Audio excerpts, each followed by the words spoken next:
Mapagpala naming Diyos na banal at mahabagin.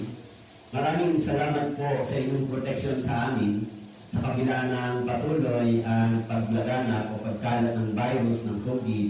Iniingatan niyo po ang inyong mga anak upang sa ganon, hindi mawalang kabuluhan ang aming buhay na mamamatay kami sa walang kakwentang bagay na ito. Kundi ang aming mga buhay ay magamit po ninyo para sa inyong sariling kalooban at kalwalatian. Itinayo niyo po ang iglesia, ang church, dito po sa lugar na ito. Nagligtas po kayo ng mga kaluluwa.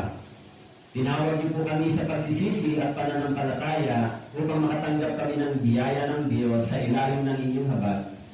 Kaya narito po kami nagtitipon-tipon upang magpatuloy sa pananampalatayang ito. Bigyan niyo po kami ng salita sa araw na ito.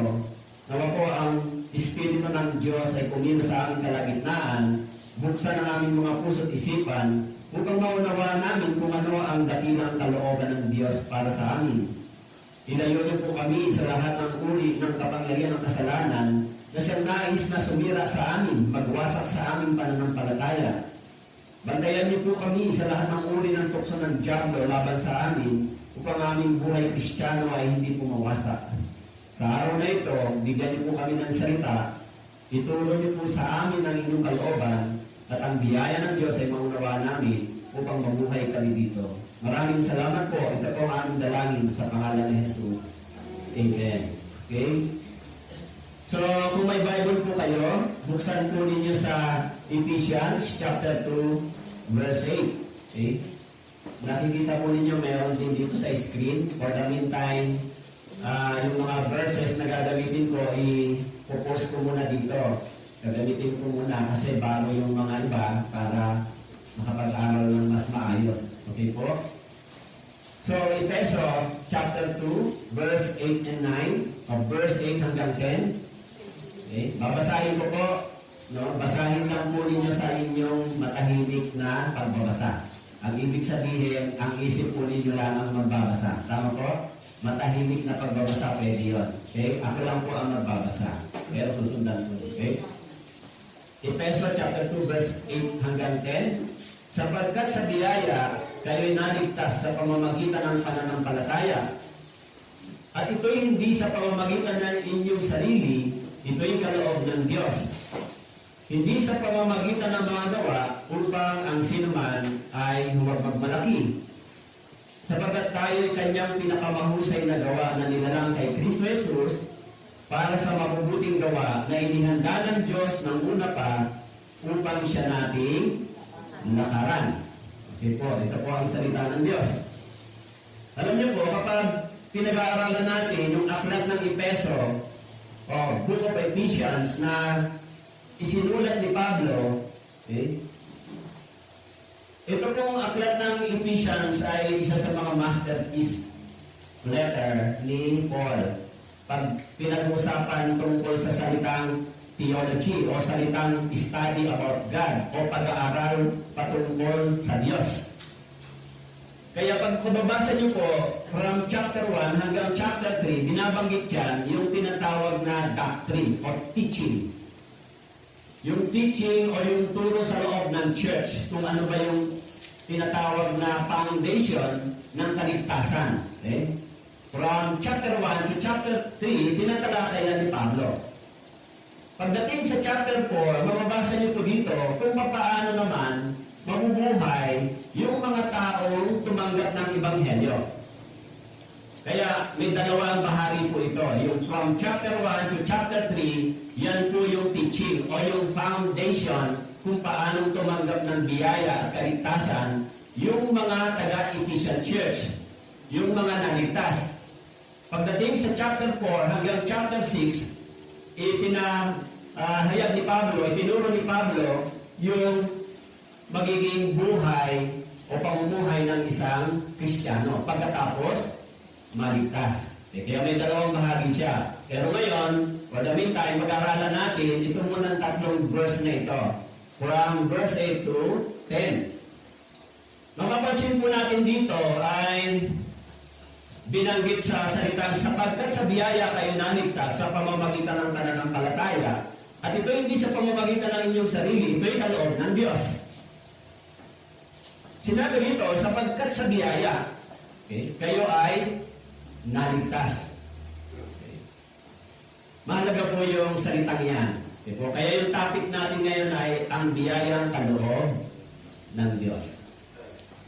Alam niyo po, pag ginagamit natin yung salitang biyaya, no, sa dictionary, Biblical or Bible Dictionary, ay yung salitang grace, sabi po rito, ito ay Christian belief, the free and unmerited favor of God, as manifested in the salvation of sinners and the bestowal of blessings. Okay? So, yung sa maikling salita, yung salitang biyaya ay tinanggap ng mga taong hindi karapat dapat. Pero ano ba yung tinanggap ng tao na hindi sila karapat dapat? Yung salvation. Anong ibig sabihin? Hindi tayo karapat dapat makapasok sa langit dahil tayo ay nabuhay sa kasalanan simula nung bata tayo hanggang sa mamatay tayo.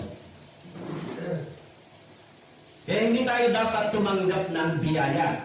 Dapat tumanggap tayo ng judgment galing sa Diyos. Yan ang dapat nating tanggapin, yung hatol ng Diyos. Why? Because we are born as a sinner. And we will die as a sinner. No?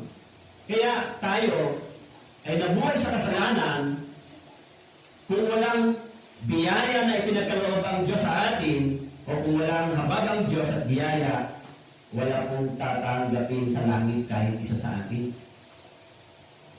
Kaya sinabi po dyan, yung favor of God, or the free and unmerited, hindi tayo deserve doon sa biyaya na ating tinanggap. Yung kaligtasan. Kaya nga sinasabi diyan, upang hindi tayo magmalaki.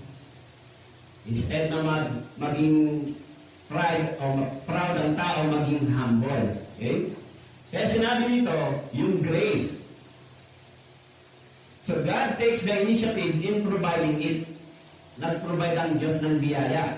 Okay? And then salvation is given to those who are utterly unworthy of it on the basis of the person and work of the Lord Jesus Christ. Okay? So sinasabi po rito, ang Diyos talaga yung nag-initiative o gumawa ng paraan. Siya talaga yung unang nagplano at gumawa ng paraan para ang tao ay makatanggap ng biyaya ng Diyos. This is the initiative of God. Okay? Kaya sabi po doon sa mga tao o mga makasalanan na hindi karapat-dapat, tumanggap sila ng biyayang ito sa pamamagitan ng ating Panginoong Hesus Kristo. Okay? Kaya yung church, itong church ay hindi po kayo lumipat ng religion, di ba? This is not a religion. Si Jesus Christ, nang dumating dito, ay hindi po nagtayo ng religion.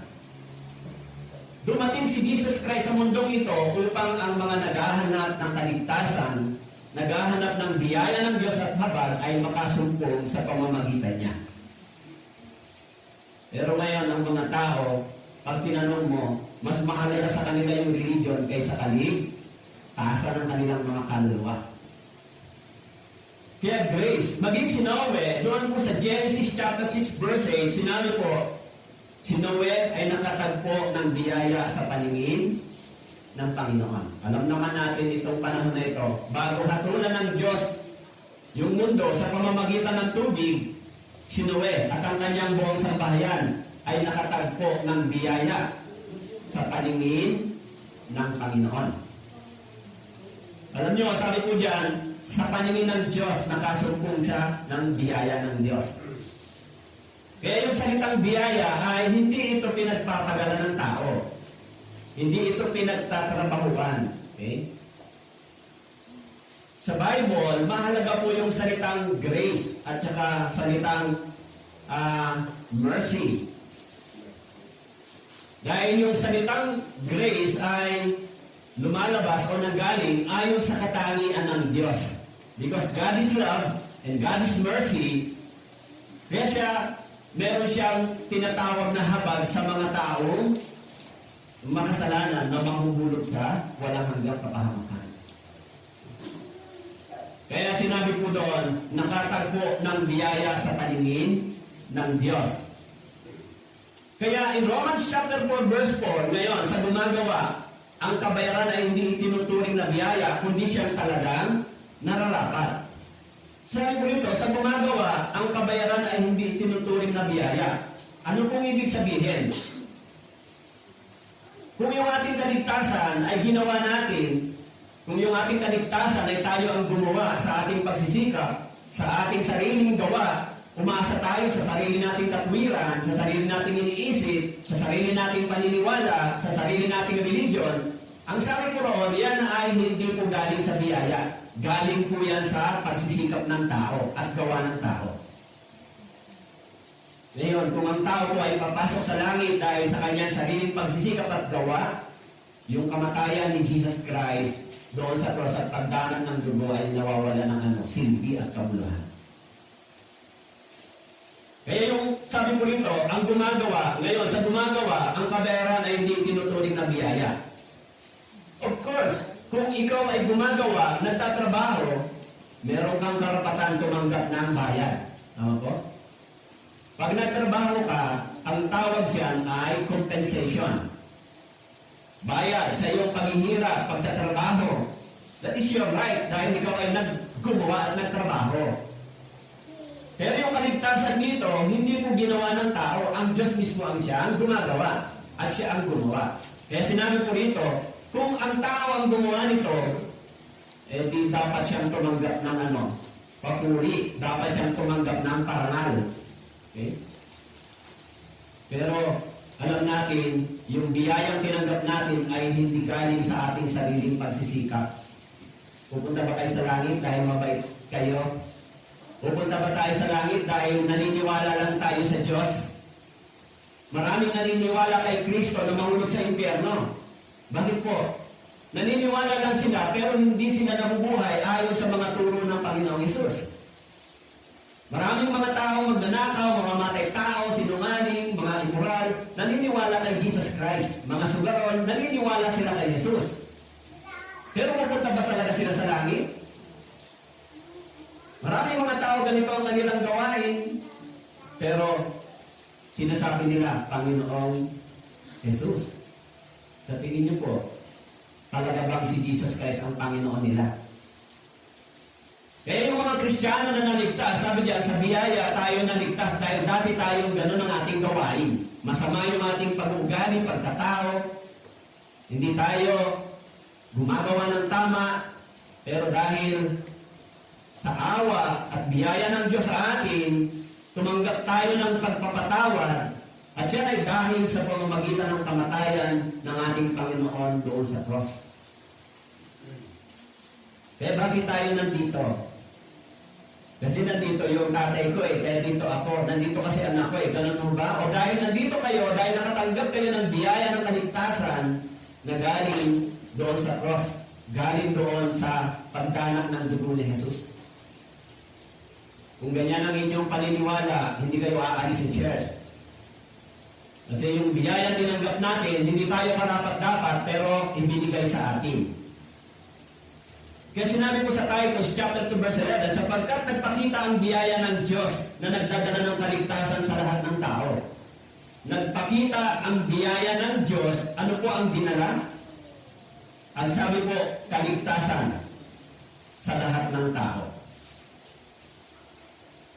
Kaya po, kung para sa lahat ng tao, bakit po may mahuhulog sa impyerno?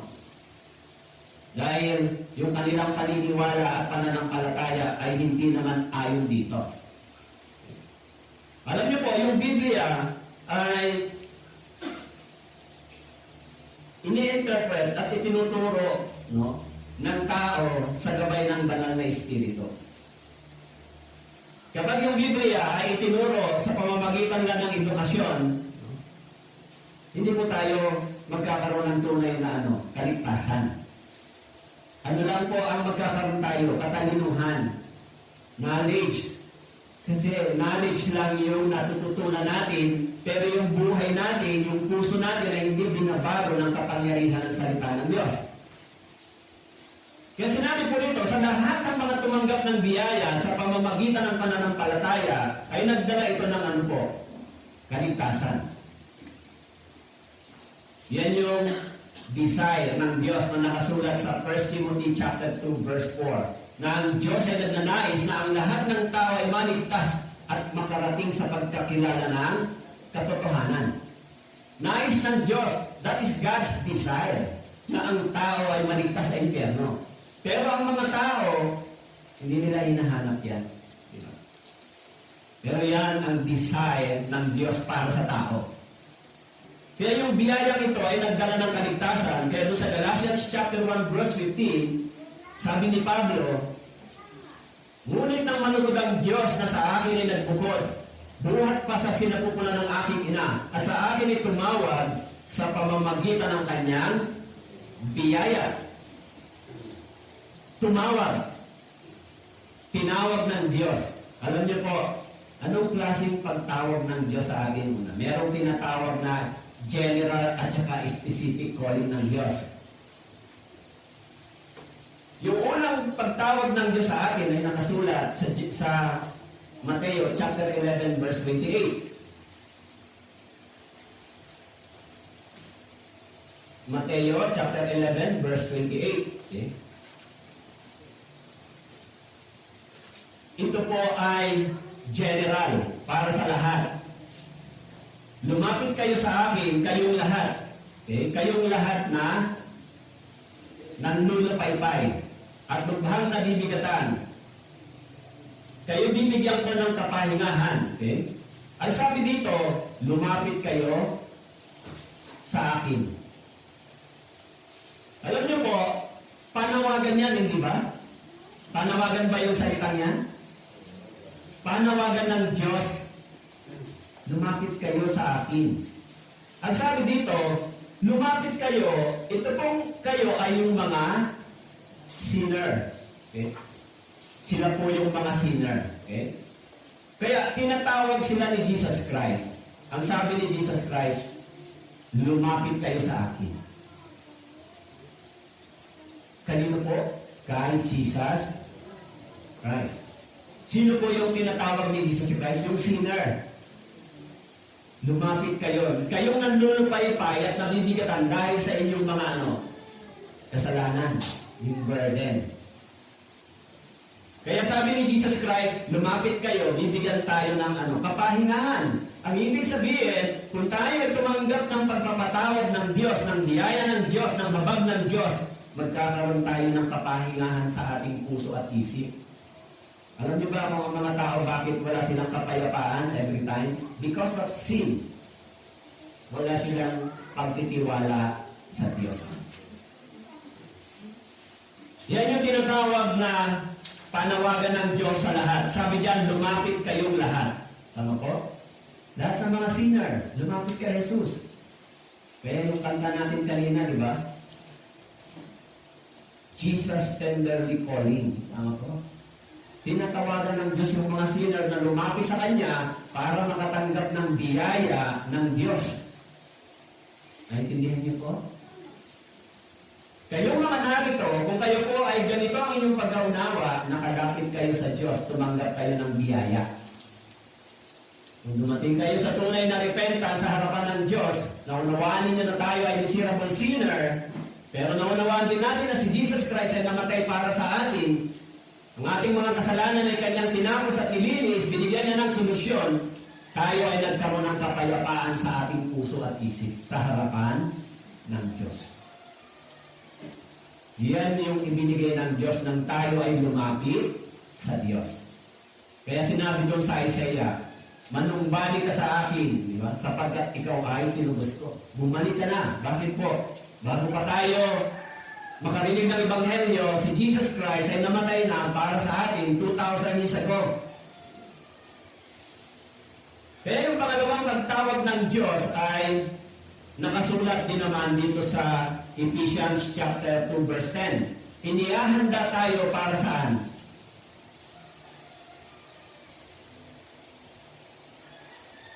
Ang sabi po rito, tayo ay nilalang kay Kristo Jesus para sa mabubuting gawa. Inihanda ng Diyos ng una pa. Yung ikalawa, tinatawag tayo ng Diyos para sa mabubuting gawa sa paglilingkod. That is God's calling after salvation. After salvation, anong gagawin natin? Saan tayo pupunta? Babalik kayo sa pamumuhay ng makasalanan? You will become a liar and liar. You will become again and again as a troublemaker. Diba? So babalik ba tayo sa buhay na ito? Siyempre, paalis na tayo dyan, di ba? Papunta na tayo sa pamumuhay na sinasabi ng Biblia na may katuwiran ng Diyos at kabanalan. Paalis na tayo sa dati nating pamumuhay. Yan po yung purpose ng Biblia kung bakit tayo tinawag ng Diyos.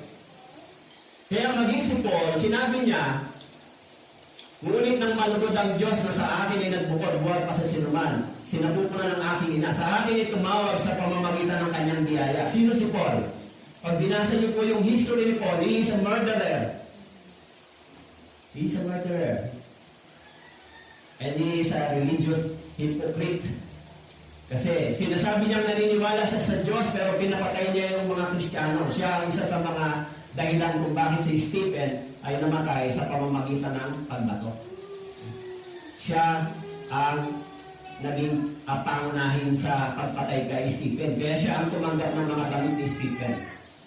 Pero dito, sinabi niya, ngunit nang manugod ang Diyos sa akin ay tumawag sa pamamagitan ng kanyang biyaya. So, si Pablo ay isang worst na sinner na sinabi niya sa 1 Timothy chapter 1 verse 15, I am the worst of the sinner, but because of God's mercy and grace, sabi niya, tinanggap ko yung pagpapatawad galing sa Diyos. Kayo po, katulad ba kayo ni Paul? Hindi, si Paul lang ang masama. Ako, mabuti ako, tama ako. Mabait ako sa totoo lang. Lahat tayo katulad ni Paul, di ba? Yung kasamaan ay nasa ating puso bago tayo tumanggap ng biyaya ng Diyos. Kaya sinabi po rito, naligtas kayo sa pamamagitan ng pananampalataya. How the sinners receive the eternal life? Through faith. Faith means that man takes his place as a lost, guilty sinner and believe in the Lord Jesus Christ that He is only the way of salvation. Through faith, instead na yung hatol ng Diyos ay guilty sa atin, through faith in Jesus Christ, yung hatol ng Panginoon sa atin ay forgiven, pardon. Yung ating mga kasalanan, pagsuway, pagiging masamang ugali, pagkatao, immorality, o anumang bagay na ginawa natin, instead na guilty ang hatol ng Diyos sa atin, ang hatol ng Diyos ay pardon and forgiven. Perfectly together. Naintindihan niyo ba yan? Naintindihan niyo po? Hindi pa tayo tao, yung kasalanan natin ay ipinatawad ng Diyos doon sa cross. Yung hatol ng Diyos sa atin, instead na tayo ay guilty, dapat pupunta tayo sa impyerno dahil sa ating mga pagkakasala laban sa Kanya, ang idineklara ng Panginoon ay pardon and forgiven because we believe in the person of Jesus Christ on the cross. He died for me because of my sins. So, kung ganon, sabi doon sa Biblia, kaya wala tayong maipagmalaki. Tama po? Kaya anong gagawin natin? Pagkatapos maligtas, pagliliwaliw pa tayo sa sanlibutan? Pag Sunday, nasaan tayo? Pag araw ng pakikinig na pag-aasaan tayo? Di ba? Supposed to be dapat itong Bibliang ito ay naging buhay natin, hindi na pwedeng mahiwalay. Bakit? Alam niyo po, anong unang panahon, doon sa Genesis, yung mga tao, binigyan sila ng Diyos ng conscience. Tama po? Yung conscience nila nagdidictate ng good and evil. But because of sin, tinalikuran nila yung kanilang konsensya. Kaya yung kanilang conscience ay iniwan nila at nabuhay sila sa kasalanan, ginudge ng Diyos yung mundo sa pamamagitan ng tubig. After na judgment ng Diyos, ibinigay naman kay Moses yung Book of the Law. Sa Mount Sinai, ibinigay sa kanya yung Ten Commandments. Hindi na isinulat sa conscience nila yung good and evil, isinulat na yung Biblia, yung commandments dito sa kamay ng Diyos. It is God's written, isinulat sa stone. At ito, isinalin dito. Kaya ngayon, ang mga tao, hindi ka na pwede mag-deny ng conscience dahil yung bawat disobedience mo, yung bawat pagsuway mo ay nakasulat dito kung ano ang consequence. Kung ano ang nilalabag ng tao, nakasulat mo dito. Tama po? And beside of that, yung kaligtasan din natin ay nakasulat din dito. Paano mo nasabing pupunta ka sa langit? Kasi lumabas sa bibig ng Diyos dito na ang aking mga kasalanan ay ipinatawad na. Hindi lang ako naniniwala may judgment ng Diyos, naniniwala din ako na mayroon ding forgiveness ang Diyos. Saan po makikita? Dito nakasulat. Kaya sinabi ni Jesus Christ, ipinatawad na ang iyong mga kasalanan. Kaya sa biyaya, kayo'y naligtas. Ito ay dakilang biyaya at salita ng Diyos. Kaya yung pakikinggan nyo lang ng maigi ng tenga ninyo at iintindihin ninyo, yung mga salitang yan ay buti ng Panginoon sa atin. This is a divine grace of God na tinanggap natin. Kaya may reklamo mo ba yung mga tao? Ang layo naman ang nilalakad. May reklamo ba tayo? Mas mahirap yung ginawa ng Panginoon, hindi ba? Yung buhay niya ay inialay niya doon sa cross at yung kanyang katawan ay tumanggap ng maraming judgment at palo. Kaya po, kung tutusin, yung ating paghihirap, pagsisikap dito ay hindi natin kayang ikumpara sa ginawa ng Panginoon para sa atin. Kaya nga po, halos 11 years na ako dito sa pagtuturong ito, hindi po ako napapagod. Sa pagtuturo, pag-deliver, 11 years. Yung sermon ay paulit-ulit, pero iba-iba yung ibinibigay ng Diyos, hindi ako napapagod. Bakit po? Naisip ko na kung hindi dahil sa ginawa ng Panginoon, hindi ako makakatanggap ng tunay na kaligtasan. Ano ang maisusukli ko sa Panginoon? Ano ang aking isusukli? Kayo, ano pong isusukli ninyo sa Diyos pagkatapos ng inyong kaligtasan? Nasabihin nyo ba, paglinggo? Mahirap kasi paglinggo bumangon eh. Kasi paglinggo may mga commitment ako. Pag Sunday, meron ako. Uubusin nyo ba yung 7 araw sa inyong sariling katawan? Hindi naintindihan ng mga Kristiyano yung ganitong principles. Uubusin ko ba yung lakas ko para lang sa paghahanap ng lahat ng kailangan ng aking katawan? Siyempre hindi. Pag naligtas po kayo, hindi na kayo pwedeng mabuhay ng katulad ng dati. Di ba? Kaya sinasabi diyan, true faith. It means that man takes his place as a lost. Jesus Christ takes my place. Instead na ako ang ipapako, instead na ako ang hatulan, instead na ako ang tatanggap ng judgment, kinuha yun ng Panginoon para sa akin. Ikaw ang gumawa ng maraming kasalanan, di ba? Ako at ikaw. Pero si Jesus Christ ang nagsakripisyo at namatay para sa atin. Tama po? Kaya, may salitang utang na loob po ito sa Panginoon. Pero yan salitang tao, di ba? Kasi hindi naman natin kayang tumbasan at bayaran yung salitang utang na loob. Kaya yan po yung ginawa ng Panginoon. Kaya sa Hebreo, chapter 11, verse 4, kung gusto natin malaman kung paano naligtas yung mga tao sa lumang tipan, nakasulat po sa Biblia sa pamamagitan ng pananampalataya. Sa pananampalataya, si Abel ay nag-alay sa Diyos ng higit sa dakilang handog kaysa kay Cain. Okay? Kaya, yung pananampalataya ni Abel, bagamat patay na siya, nagsasalita pa yung kanyang pananampalataya. Sabi ko rito, patay na siya, gayon may nagsasalita pa sa pamamagitan ng kanyang pananampalataya. Eh, ang tanong, wala pa naman si Jesus Christ in the Old Testament eh.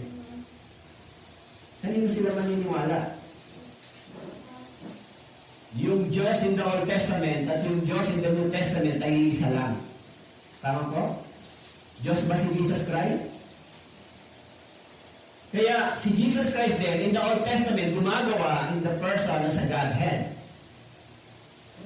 Kaya, yung gawa ng Panginoon in the Old Testament ay gawa ng Diyos. Yung gawa ni Jesus Christ sa cross ay gawa din ng Diyos. It is the same. Walang pagkakaiba.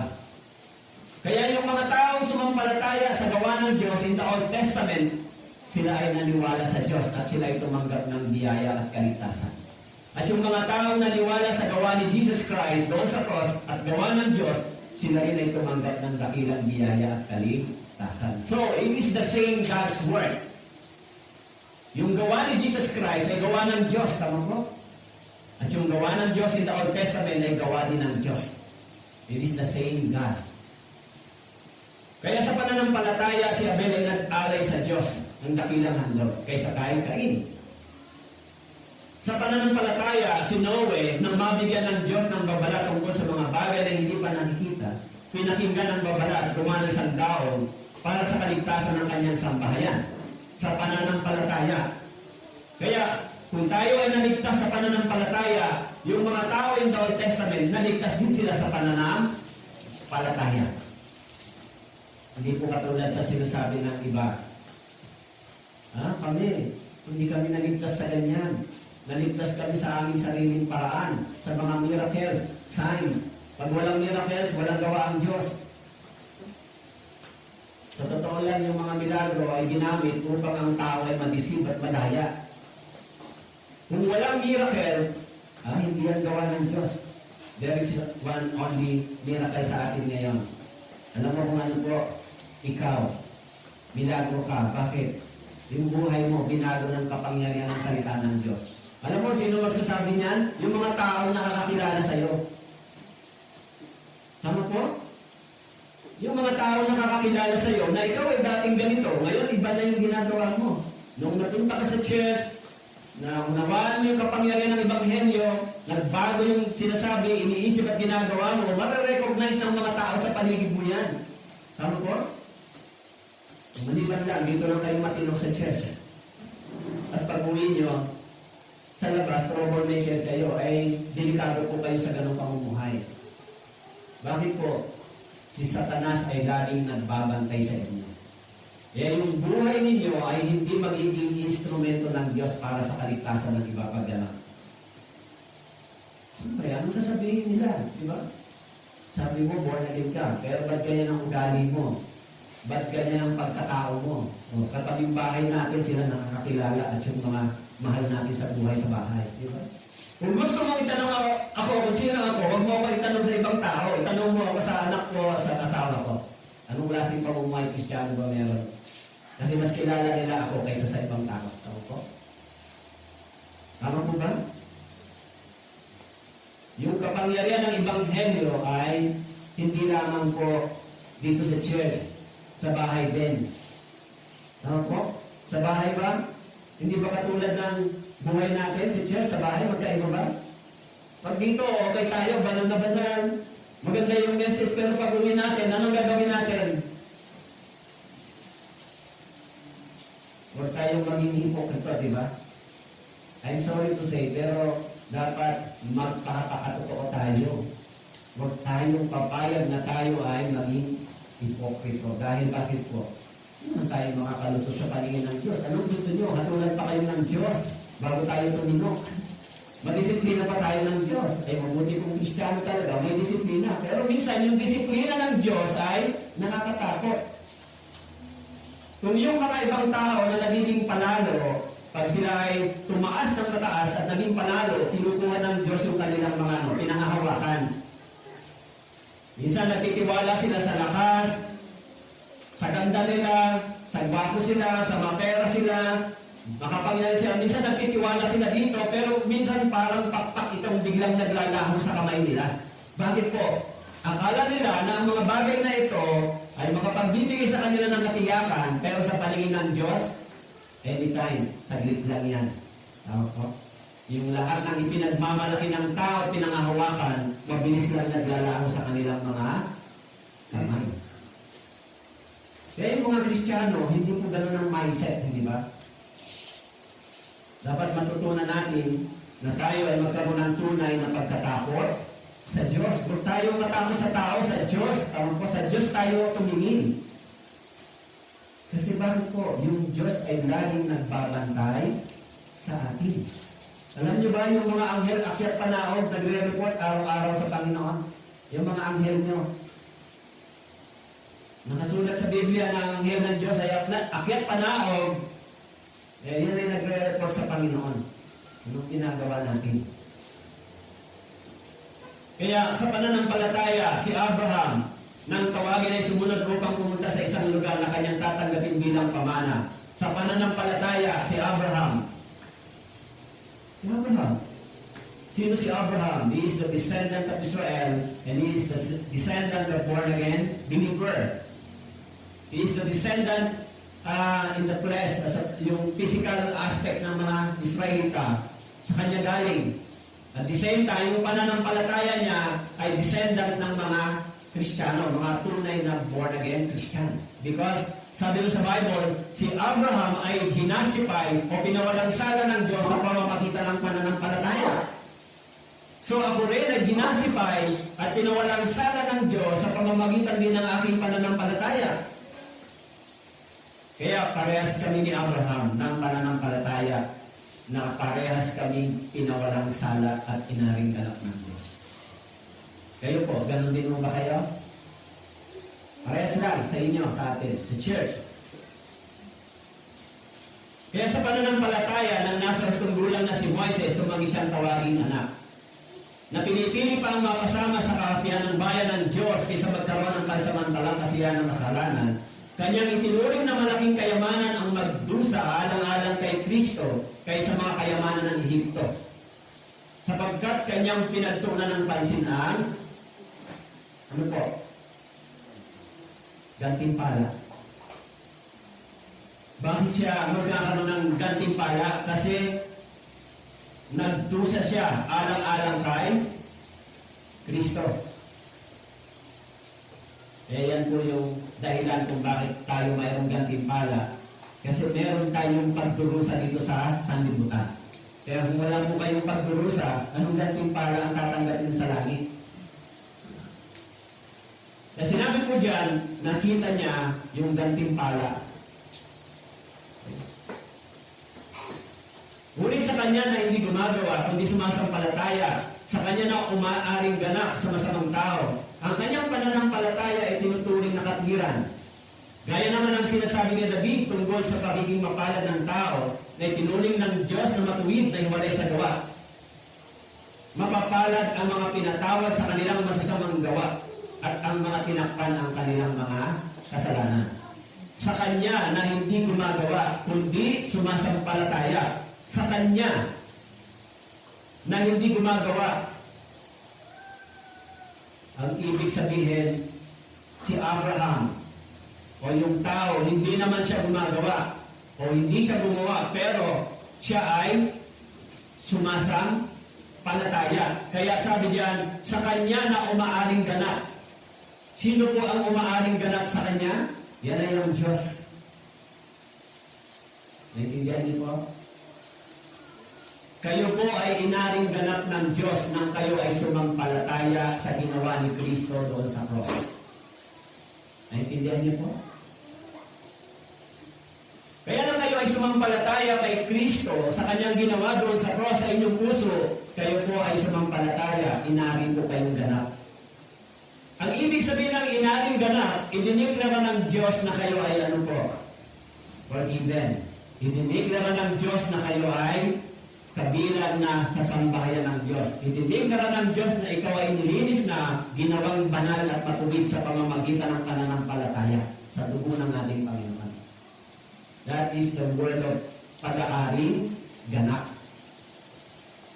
Kaya nung narinig ko yung Ebanghelyo, sabi doon sa Romans chapter 10 verse 17, ang pananampalataya ay nanggagaling sa pakikinig. Ako po ay inaaring ganap ng Diyos.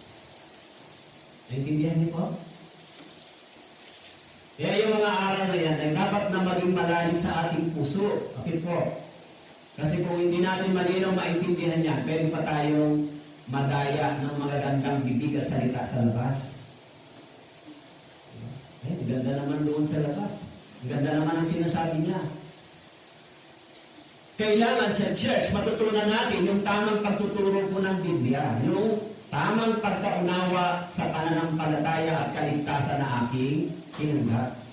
Hindi po ayon sa turo ng mga religion. Ayon mismo dito sa sinasabi ng Biblia sa atin. Kaya maging si David, sabi doon, naging mapalad siya sapagkat itinulong ng Diyos na matuwid na hiwalay sa gawa. Hiwalay sa gawa.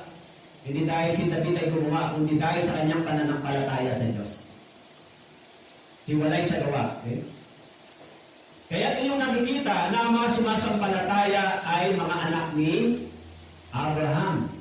Ang mga sumasampalataya. So we are descendant of Abraham spiritually because we believe in God. It's the same that Abraham believed also in God. Parehas lang. Tayo din ay sumampalataya sa Diyos. Parehas lang.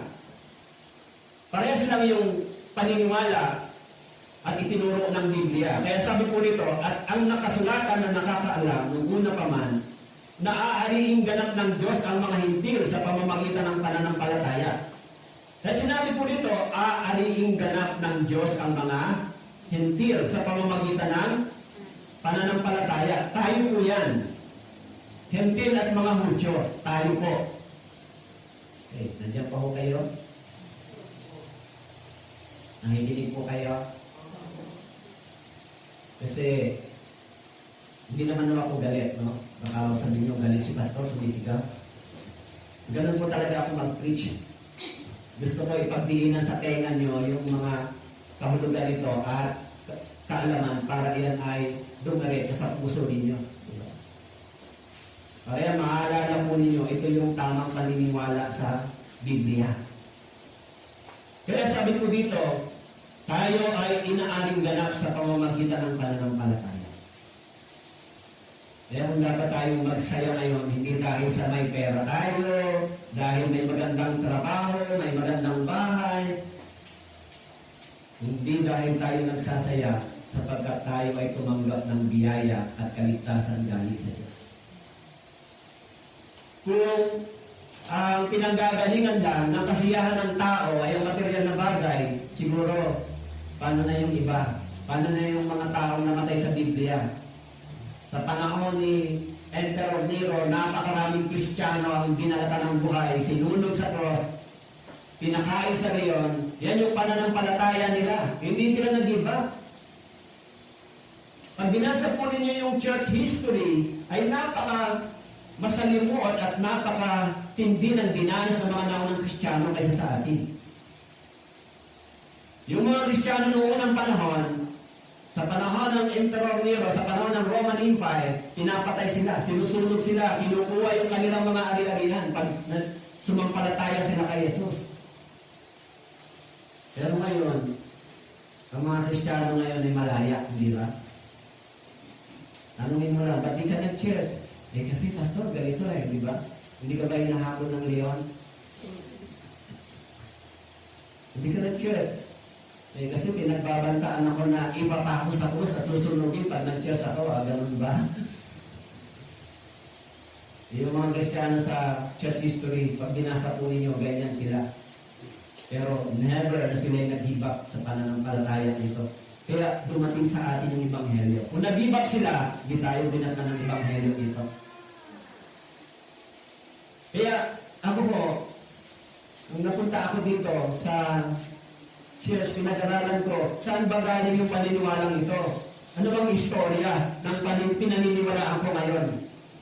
Dahil galing na ako sa iba't ibang denomination, so I decided to return again, nag-backtrack ako study, saan ba galing talaga ito? Kasi baka galing lang din ito sa isang doktrina ng mga religion na one of the denomination, so parehas pa rin maniligaw.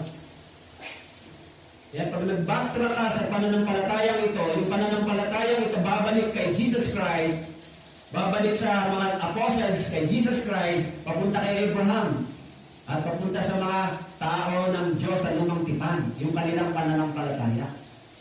Kung ganoon, tama yung sinasabi ng Biblia ito para sa atin. Kaya sabi po, kaya't ang mga sumasampalataya ay ano daw po? Pinagpala.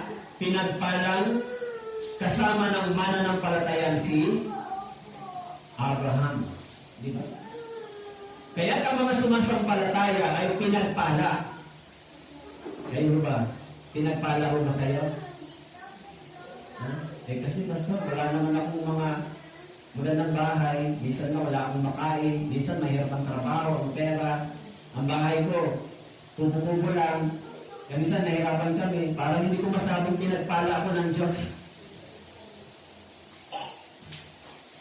Kasi yung thinking ng mga tao sa sanlibutan, sa kanila, yung pagpapala ay material na bagay. Bakit si Lazaro? Si Lazaro ay isang pulubi, pero hindi niya sinabing, napakahirap ng buhay ko.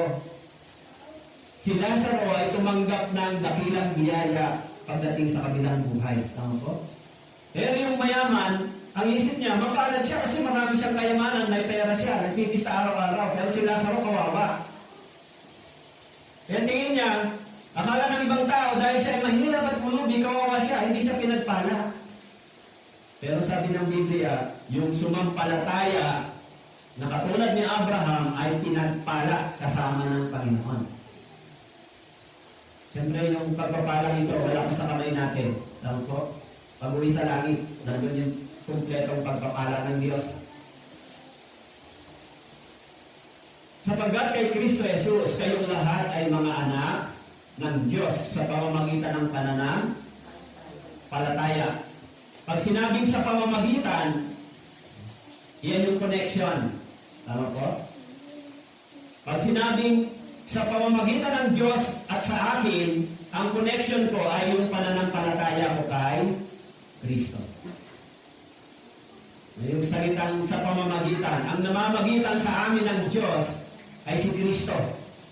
Ang namamagitan sa amin para sa Diyos ay si Kristo. Kaya sa pamamagitan ni Kristo, ako ay naging anak ng Diyos nang ako ay sumampalataya kay Kristo.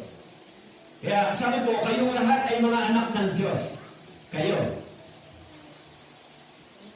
Sino po ito? Yung lahat ng mga sumampalataya kay Kristo. So, actually, anak ng Diyos. Masaya ba kayo? Ay, hindi ako masaya, Pastor. Mas masaya ako pag anak ako ng presidente. Mas masaya ako pag anak ako ng isang mayaman, tagapagmana. Kaya sa mind ng mga tao, ano naman kung anak ako ng Diyos. Pero pag ako anak ng presidente, talaga namang, di ba? Grabe siguro. Hinahangaan ka ng tao, ay yan, anak ng presidente, untouchable yan. Pero pag anak ka ng Diyos, ano po ang tingin? Wala yan, anak lang ng Diyos. Sa tingin nyo, ano ang mas mabuti sa paningin ng Diyos? Anak ng presidente o anak ng Diyos? Ay, mga tao, pag sinabi mong anak ng Diyos, walang dating sa tenga. Di ba? Parang, okay lang yan. Pero pag sinabi mong anak ka ng isang presidente, may dating sa tenga talaga. Kasi yung tenga nila, naghahanap ng mga magandang pakinggan sa lupa. Di ba? Ay, di mo, anak siya ng presidente. Anak siya ng gobernador, anak siya ng mayor. Pag pinagtabi mo sila anak ng gobernador, presidente, pinagtabi mo yung anak ng Diyos, hindi mo papansinin. Anak ka lang naman ng Diyos, ito, mas maano ito mga ito dahil anak yan ng presidente. Hindi ba? Pero sa mga Kristiyano, yung salitang pagiging anak ng Diyos ay isang bagay na dakila. At dakilang salita sa tenga ng mga taong tunay na ligtas. Wow, naging anak ako ng Diyos. Hindi bali hindi ako naging anak ng presidente, basta naging anak ako ng Diyos. Kung ganoon, nagpapasalamat ako sa Diyos. Kaya, yung anak ng presidente, o posisyon ng presidente ay ano po, naglalaho. Kaya, nung namatay na yung dating presidente, tapos na rin yung kanilang karangyaan, yung kanilang kapangyarihan, yung kanilang kayamanan, iniwan na, tapos na. Kaya maraming tao, ito ang gusto mong habulin, hindi ba? Mga Kristiyano, hindi po. Hanapin natin yung kaluwalhatian at kaluwaran ng Diyos, di ba? In Hebrews chapter 11 verse 6, at kung walang pananampalataya, ay hindi maaaring kalugdan ng Diyos. Sapagkat ang sino mang lumalapit sa Kanya ay dapat sumasampalatayang may Diyos, at siya ay tagapagbigay ng timpala sa mga masigasig na humahanap sa Kanya. Kung walang pananampalataya, hindi maaaring kalugdan ng Diyos. Ano tayong pananampalataya, paano? Diba? Minsan, naisip pa na yung gawain sa church, no, halos walang absent kami. No? Kahit Monday, Tuesday, Thursday, Friday, kasi kasama yung mga anak ko, siguro, iniisip sila. Dahil pag umaga, bibisingin na namin sila, o kasama kayo. Hindi pwedeng hindi.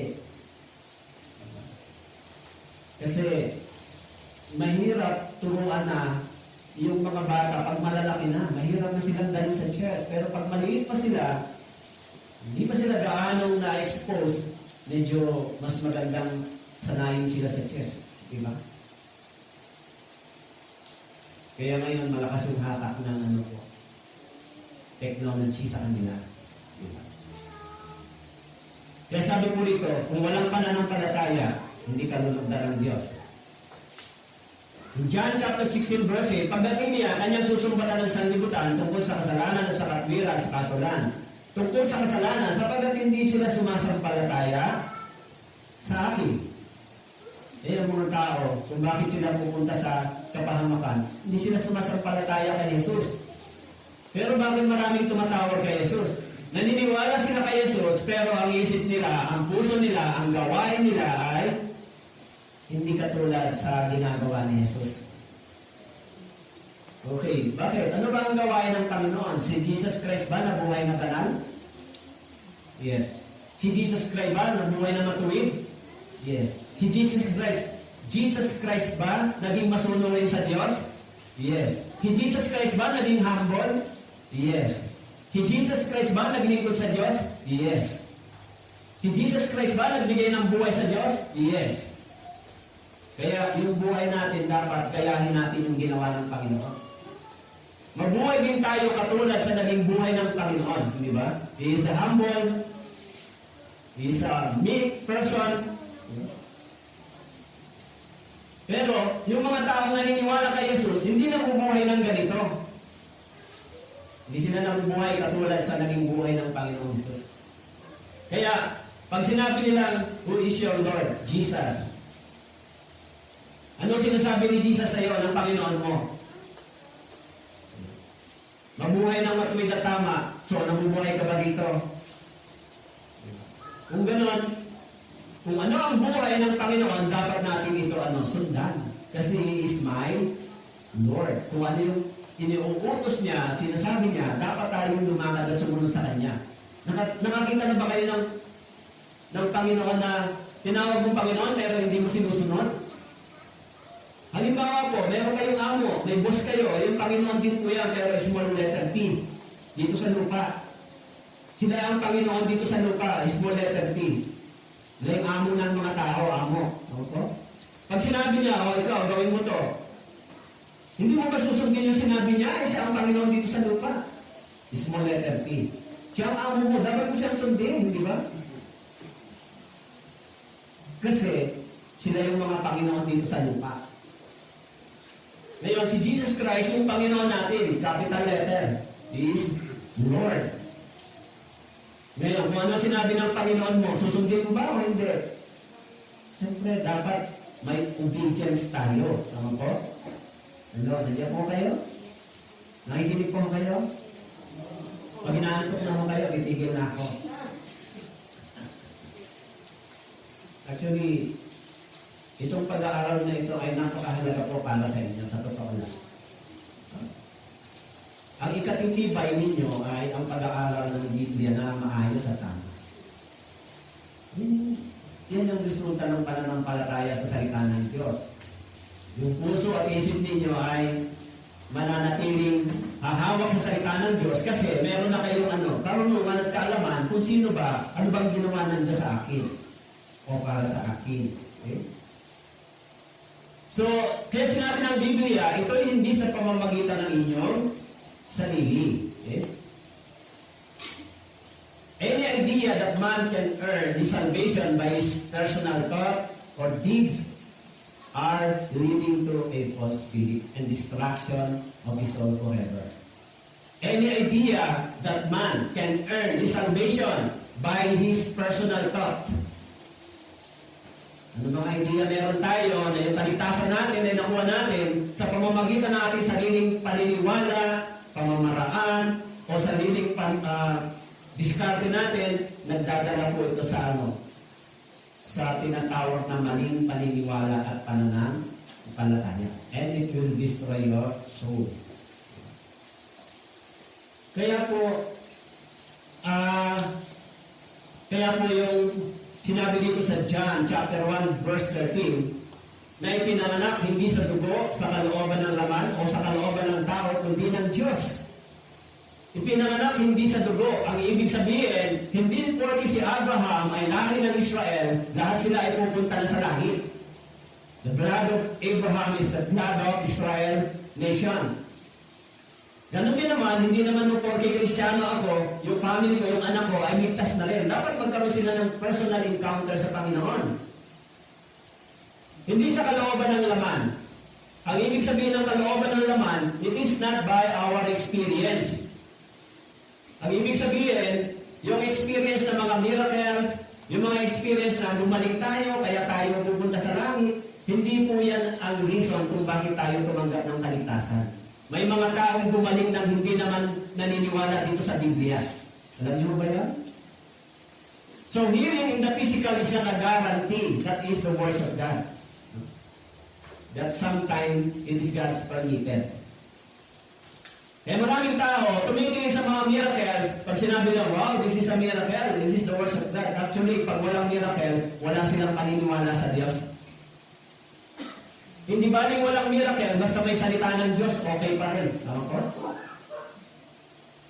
Kaya yung mga tao, nahanap nila milagro. So pag may experience sila dito, iniisip nila, ito ay gawa ng Diyos. Maybe, it is God's allowed sometimes, but hindi naman lagi.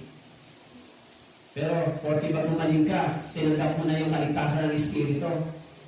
Eh, hindi po. Yung kaligtasan ng Espiritu ay dapat maunawaan mo na you are a miserable sinner. Yung forgiveness ng Diyos. Kaya sinabi nito, o sa kalooban ng tao.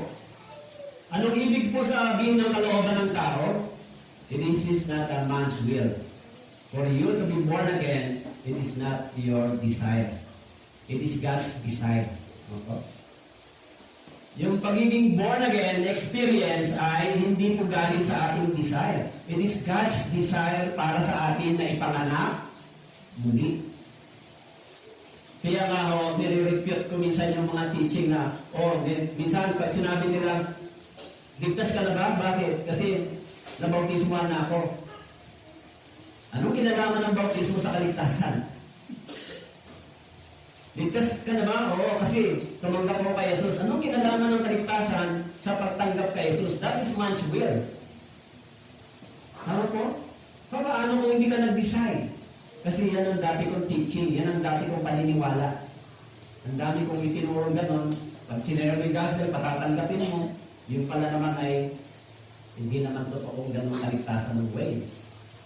Kaya yan yung kalooban ng tao, it is man's will. Hindi ka ipanganganak sa pamamagitan ng iyong sariling kalooban. Kaya pag sinabi natin na tayo ay pinanganak na muli, paano? Paano tayo pinanganak na muli? Paano tayo naging anak ng Diyos? Binanggit po sa Biblia, sa pamamagitan ng ating pananampalataya. That is clear. Kaya sabi po diyan, hindi sa kalooban ng laman o sa kalooban ng tao, kundi ng Diyos. So, para ipanganak ako, kailangan ito ay kalooban ng Diyos. Tama po? This is God's will for me na ako ay ipanganak na muli sa spiritual na kalagayan. Kaya huwag ninyong sabihin sa inyong sarili, si Abraham ang aming ama. Sapagkat sinasabi sa inyo na kaya ng Diyos na gumawa ng mga anak ni Abraham mula sa mga batong ito. Kaya sabi ni Jesus Christ sa mga Israelita, kasi sabi ng mga Israelita, kami anak ni Abraham. Galing kami kay Abraham. Ano sabi ni Jesus Christ? Sabi nila mga Israelita, si Abraham ang aming ama. Pero sabi ni Jesus Christ, sinasabi ko sa inyo na kaya ng Diyos gumawa ng mga anak ni Abraham mula sa batong ito. Ano po ang batong ito? Ito po yung gospel o ebanghelyo. Tama po? Kaya sabi ni Jesus Christ, kayang gumawa ng mga anak ni Abraham mula sa mga batong ito. Sa ebanghelyong ito, tayo ay naging anak ng Diyos. Tama po? Kaya kung tayo po ay naging anak ng Diyos, tayo po ay naging anak ni Abraham sa pananampalataya. Naintindihan niyo po? Kaya dito, yung mga Israelita, sabi nila, si Abraham ang aming ama. Totoo yan, sila ang ama. Pero sa physical lang nila kinikilala si Abraham. Pero sabi ni Jesus Christ, sa batong ito, kapangyarihan ng ebanghelyo ito, kaya gumawa ng maraming anak ni Abraham. Tayo ay naging anak ni Abraham sa pananampalataya ito. Okay? So, dead people can do nothing, and sinners only deserve nothing but punishment. Dead people. Ang ibig sabihin ng dead people, tayo ay separated from God. Hiwalay. Kaya yung mga tao na hiwalay sa Diyos, wala silang magagawa. Sa pagitan ng tao at ng Diyos, sa pagitan ng tao at ng Diyos, di ba? Ito yung Diyos. Kaya sa pagitan ng tao at ng Diyos, yung sinner. Kaya itong mga sinner na ito, tinatawag silang dead people sa paningin ng Diyos. So sa pagitan ng Diyos at ng sinner, yung kasalanan ay nasa gitna. Tama po? Kung gano'n, may magagawa ba yung tao? Kung ito ang kondisyon niya sa Panginoon, sinner siya, may magagawa ba siya para siya mabuhay? May magagawa ba tayo? Yung patay ba may magagawa? Ha? May kaya pang gawin yung patay? Yung mga nagsasabi na naligtas dahil sa sila ay nakaranas ng ganito, sila ay nagdesisyon, gawa mo yan. Kung gano'n, patay ka, may nagawa ka ba? No. We can do nothing except hingin natin yung habag at awa ng Diyos katulad ng tax collector. Please, Lord, have mercy on me. So kung ito ay sinabi natin sa Diyos, may magagawa ang Diyos para sa atin. Tama po? Sinabi ng sinner, Panginoon, mahabag ka sa akin, maawa ka sa akin. May magagawa ba ang Diyos? Yes. Kaya yung magagawa lang ng tao ay magmakaawa at humingi ng awa at habag sa Diyos. Yan lang ang pwede natin magawa. Kung malaman natin na tayo ay yung destiny natin ay papunta saan? Sa walang hanggang kapahamakan, sa judgment ng Diyos. Kaya sinabi doon sa Romans chapter 1 verse 18, mula sa langit, ang puot ng Diyos ay nahahayag sa lahat ng kalikuan at kasamaan ng tao dito sa lupa. Mula sa langit. Kaya kung ang tao ay hindi humingi sa Diyos ng habag at awa, wala siyang magagawa. Dahil Diyos lang ang gagawa para tayo isilang na muli. Pero kung wala pong ganitong kaisipan, paano? Iniisip ko, magsisikap ako, hindi po. Lahat ng ating mga ginawa bago maligtas ay lahat ng ito ay walang pakinabang. Pero lahat ng ginawa natin after salvation, ito po ay may pakinabang sa langit. Ano po? Kasi yan ay tinitignan ng Diyos. Anong ginawa natin after salvation? Kaya sa James chapter 1 verse 18, alinsunod sa kanyang kalooban, sariling kalooban, tayo ay pinanganak niya sa pamamagitan ng salita ng katotohanan upang tayo mag-isang uri ng mga unang bunga sa kanyang mga ninulang. Alinsunod sa kanyang sariling kalooban. Kaninong kalooban po ito? Sa Diyos. Sa kanyang sariling kalooban. Hindi sa kalooban ko. Hindi sa kalooban ng sinuman.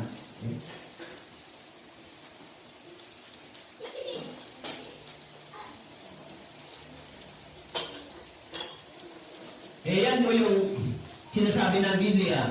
Sa kanyang sariling kalooban, tayo ay ipinanganak niya. Tama po? Pinanganak nino ng Diyos sa Espiritu na kalagayan. Paano tayo ipinanganak? Sa pamamagitan ng salita ng katotohanan. Ano po yung salita ng katotohanan? Itong Biblia. There is a power inside the words of God. Pinanganak ba kayo dahil sa katotohanan? Sa salitang ito? Ha? Yan yung magandang balita, hindi ba? Tayo ay tumanggap ng bagong buhay dahil sa kapangyarihan ng salita ng Diyos. Kaya huwag po kayong papayag na pag Sunday absent kayo sa church, hindi niyo po maririnig yung aral na ganyan sa labas, di ba? Paano mapipid yung ating spiritual na pangangailangan? Paano kayo lalago? Paano kayo magmamature kung hindi kayo masipag sa pakikinig at pag-aaral ng Biblia?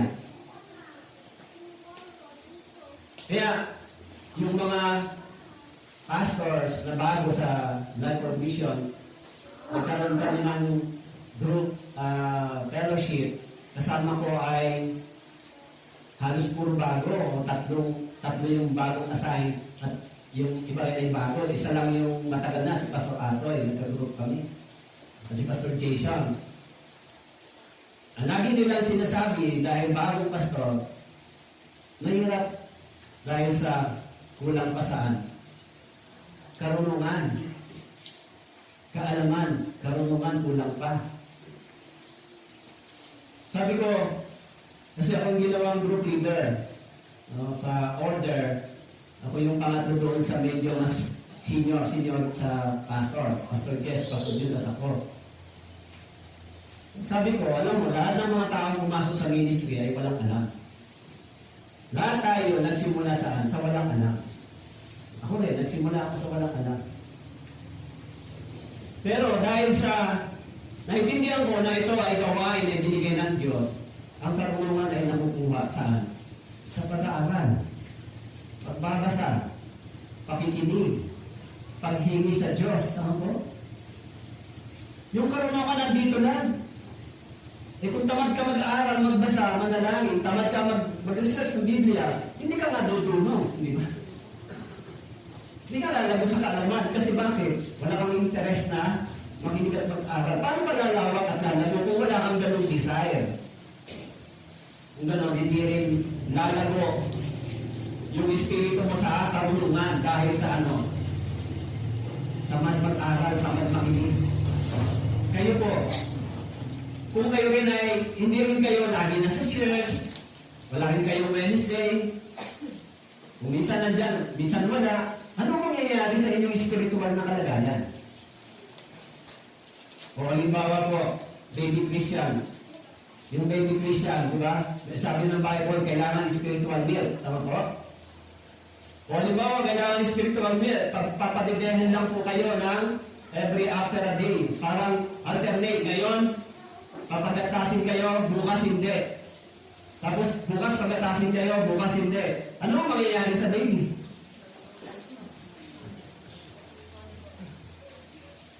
So, sa analogy, parehas na yung sitwasyon, spiritually speaking, na kailangan namin yung salita ng Diyos supposed to be everyday. Tama po? Everyday. Siguro sabi nila, bago yan, pastora. Sinabi ng Biblia, desire your spiritual milk. Kung hindi ganito ang inyong isip at puso, o hindi mo kayo ganito, ano po ang magiging kalalabasan ng Kristiyano ng pamumuhay?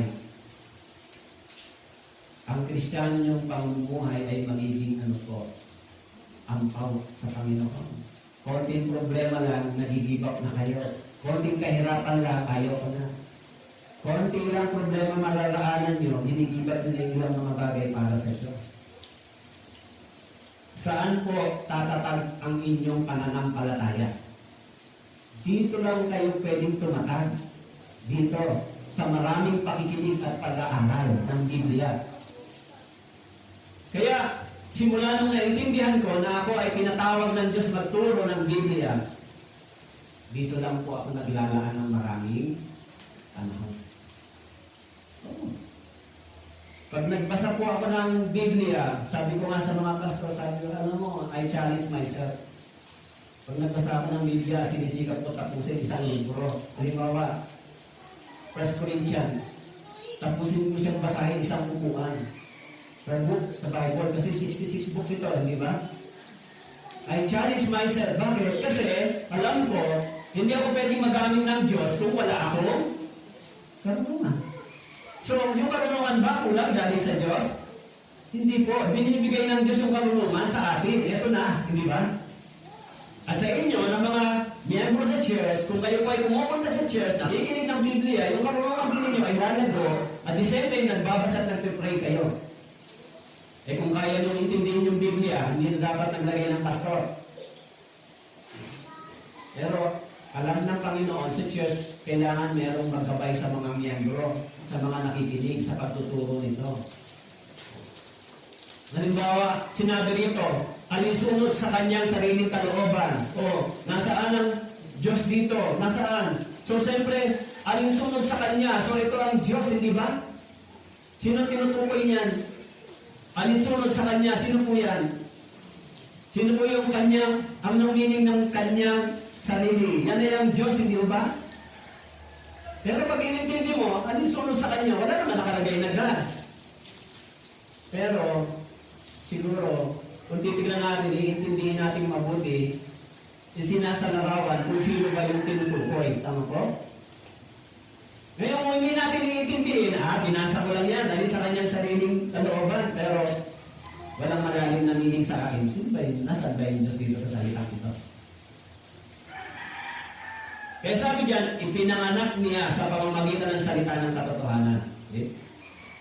Kaya po, sabi din sa 1 Peter, pinanganak na kayong muli, hindi ng binhing nasisira, kundi ng walang kasiraan, sa pamamagitan ng buhay at nananatiling salita ng Diyos. So, yung salita ng Diyos ang naging dahilan kung bakit tayo ay pinanganak na muli. Tama po? Kaya sabi diyan, ipinanganak na kayo. Sino po ito? Yan yung mga ligtas pupunta sa langit. Kasi ang requirement papuntang langit ay kapanganakang muli. Sinabi ni Jesus Christ sa John chapter 3, maliban ng isang tao ay panganak na muli, hindi siya makakapasok sa langit. Kaya kailangan ipanganak na kayong muli.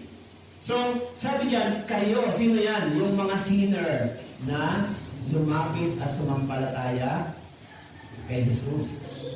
Hello, nandiyan po kayo? Kaya pa? Kasi sa totoo lang, sanay ako mag-preach ng 2 hours. Bisan nga ako, maabot ng 3 hours eh. Okay lang mo ba sa inyo? Siguro, pag-aabuso na yata ng pastor sa pulpito ito Yung mga sa Katanduanes, pag nag-preach ako, hindi nila napapansin yung oras. Minsan, makakabot ako, may 2 oras. Yung tinatanong ko, kulang pa nga yan minsan. Kasi, bakit po ganon? Nasanay na sila. Na-train na silang makikinig at maupo ng gano'ng katagal. Sana. Pero habang nakikinig naman sila, na-enjoy naman nila mag-aaral ng salita ng Diyos. Kaya siguro, in due time, bibigyan din tayo ng Diyos ng lugar para sa ating mga kids, yung mga bata. So for the meantime, mga kids, sama-sama muna kayo sa mga nanay nyo. O lola nyo kung sinasama kayo kasi wala pa tayong space na malaki. Pag nag-pray tayo, pag binigyan tayo ng space, siguro magkakaroon din kayo ng room para doon kayo manonood ng Bible story. Dito wala tayong space pa di ba? Kaya yung mga kids, okay lang, mag-tiis din muna tayo. Di ba? Kasi, siyempre, yung mga nanay, yung mga tatay dito, mga kabataan, kayo talaga yung dapat na mag-mature at lumago sa pag-aaral na ito. Okay, yung mga bata, medyo nahirapan sila dahil yung mga approach dito ay hindi naman pang bata. Tama po? But anyway, sa biyaya ng Diyos siguro, okay lang naman sila dyan. Diba? So, kaya sabi po rin sa 1 Peter, ipinanganak na kayong muli. Kaligtasan po yan, di ba? At sa pamamagitan ng buhay at salita ng Diyos, kaya nang ipinangaral sa atin yung salita ng Diyos, tumanggap tayo ng buhay na walang hanggan. Okay? So, in Ephesians chapter 2 verse 9, hindi sa pamamagitan ng mga gawa upang ang sinuman ay huwag magmalaki. Hindi sa pamamagitan ng mga gawa. Ano pong gawa? Gawa ng tao. Tama po? Yung mga gawa ng tao ay walang kinalaman at walang bahagi sa kaligtasan ng ating kaluluwa. Only that Jesus Christ works on the cross. Yan lang. Pero yung gawa ng tao, wala po. Walang bahagi sa ating kaligtasan. In any decision o anumang bagay na part ng tao, wala po tayong bahagi. May bahagi po ba kayo sa salvation nyo? Pag may bahagi po kayo, hindi na po yan gift. Di ba? Tama po? Kaya sinabi ron sa English version, it is the gift of God. Ngayon, kung kayo ay may bahagi, it is not a gift. Dahil meron kayong bahagi. Kaya sinabi ron, you have been saved. Ibig sabihin, kung tayo may bahagi dito, hindi perfecto yung kaligtasan natin na gawa ni Kristo kung wala akong gawa. Tama po? Ngayon, kung wala akong bahagi, it is not a perfect salvation. Hindi sapat yung ginawa ni Kristo kung ganon. Pero yung ginawa ng ating Panginoong Isus ay perfect salvation dahil sinabi diyan, because it is not your works, it is the works of God. Naintindihan niyo po? So yung salvation ko ay perfect because it is the works of God. Siya lang ang gumawa. Kaya ito ay ginamit yung salitang gift. Hindi naman pwedeng hihingi ako sa iyo. Tapos, yung ibinigay mo, iririgalo ko rin sa iyo. Pwede ko ba yun? Siguro sa literal na salita sa lupa, pwede yun, di ba? Pero, pangit naman ang ganong ugali, di ba? Niregalo mo nga sa akin, tapos iririgalo ko rin sa iyo. Bakit anong nangyari? Hindi na ito gift, di ba? So, yung gift, wala tayong bahagi. Okay? Kaya, we cannot earn salvation by confession or prayer or decision. By baptism, no. By church membership, no. By church attendance, no. By Holy Communion, no. Trying to keep 10 commandments. Ibig sabihin, pag sinikap kong sumunod sa utos ng Diyos, papasok ba ako sa langit? No. It is my effort, di ba? Works. Giving by charity, being a good neighbor, living a moral and respectable life. Kaya maraming mababait na tao na pupunta sa impyerno. Bakit po? Umaasa sila sa kanilang sarili katwiran, hindi sa katwiran ng Diyos. Kaya sinabi diyan, only by faith alone. Only by faith alone. Sino yung object ng faith natin? Si Jesus. Diba? Kaya wala tayong bahagi dito. Agree po kayo? Ha? Kung meron po kayong ibang part dyan, na ibang daan papuntang langit. Sabi ng Bible, there is no other way except to the Jesus Christ. Siya lang ang daan papuntang langit. Kaya, yan po yung tinuturo ng Biblia. Kaya sabi po sa Isaiah chapter 64 verse 6, kaming lahat ay naging gaya ng isang marumi. At ang lahat naming katwiran ay naging parang maruming kasuotan. Lahat naming mga katwiran. Ano po yung katwiran? Lahat ng aming mga tinatawag na religious life, mga logical reasoning, o mga tahinan, mga moral values, lahat ng mga iniisip ng tao aside from the words of God, nang hiwalay sa katwiran ng Diyos ay nagiging maruming kasuotan o maruming basahan. Ayan, nagiging tama ako kasi mabait ako. Maraming mabait na pupunta sa impyerno, di ba? Eh, yung pagsisikap ko para maging banal ako, hindi mo kailangan magsikap para maging banal. Ginawa ka na ng Panginoon na banal. Ang kailangan mo, sikapin mong mabuhay bilang isang banal. Tama po? Iba kasi yung sisikapin kong maging banal. Ang ibig sabihin, as long as gumagawa ako, banal ako. Pag hindi ako gumawa, hindi na ako banal. Iba po yun. Kaya ako gumagawa ng mga bagay na katuwiran at kabanalan kasi ginawa ako ng Diyos na banal at matuwid. Kaya dapat akong gumawa dito. Tama po? So, yung ginagawa ko ay bunga ng paggawa ng Diyos sa akin. Kung gano'n, bakit ako gumagawa ng kabanalan at katwiran? Kasi meron na ako nito, ibinigay na ng Diyos sa akin at dapat ko na lang ipamuhay. Naintindihan niyo po yung kaibahan? Pero ang isipan ng tao, para maging banal ako at matuwid, kailangan akong gumawa ng banal at matuwid. Eh, iniisip niya, matuwid ako at banal kasi gumagawa ako nito. Mali po yan. Kaya ka gumagawa ng kabanalan at katwiran kasi dito ka nilikha ng Diyos na bagong tao. Isang banal na nilinis ng kanyang dugo. Kaya sinabi po yan doon sa Bible, okay? Doon sa Hebreo. Chapter 10, verse 10. Sa pamamagitan ng kalooban niya, tayo'y ginawang banal. Sa pamamagitan ng pag-aalay ng katawan ni Kristo, minsan magpakailanman. Tayo, sino po ito? Yung mga naligtas, talo ko? Tayo ay ginawa. Ang ibig sabihin, mayroong gumawa nito. Tama po ba? Pero, naintindihan niyo ba? Tayo ay ginawang banal. So, sino ang gumawang banal sa akin? Sabi po rito, sa pamamagitan ng kalooban niya.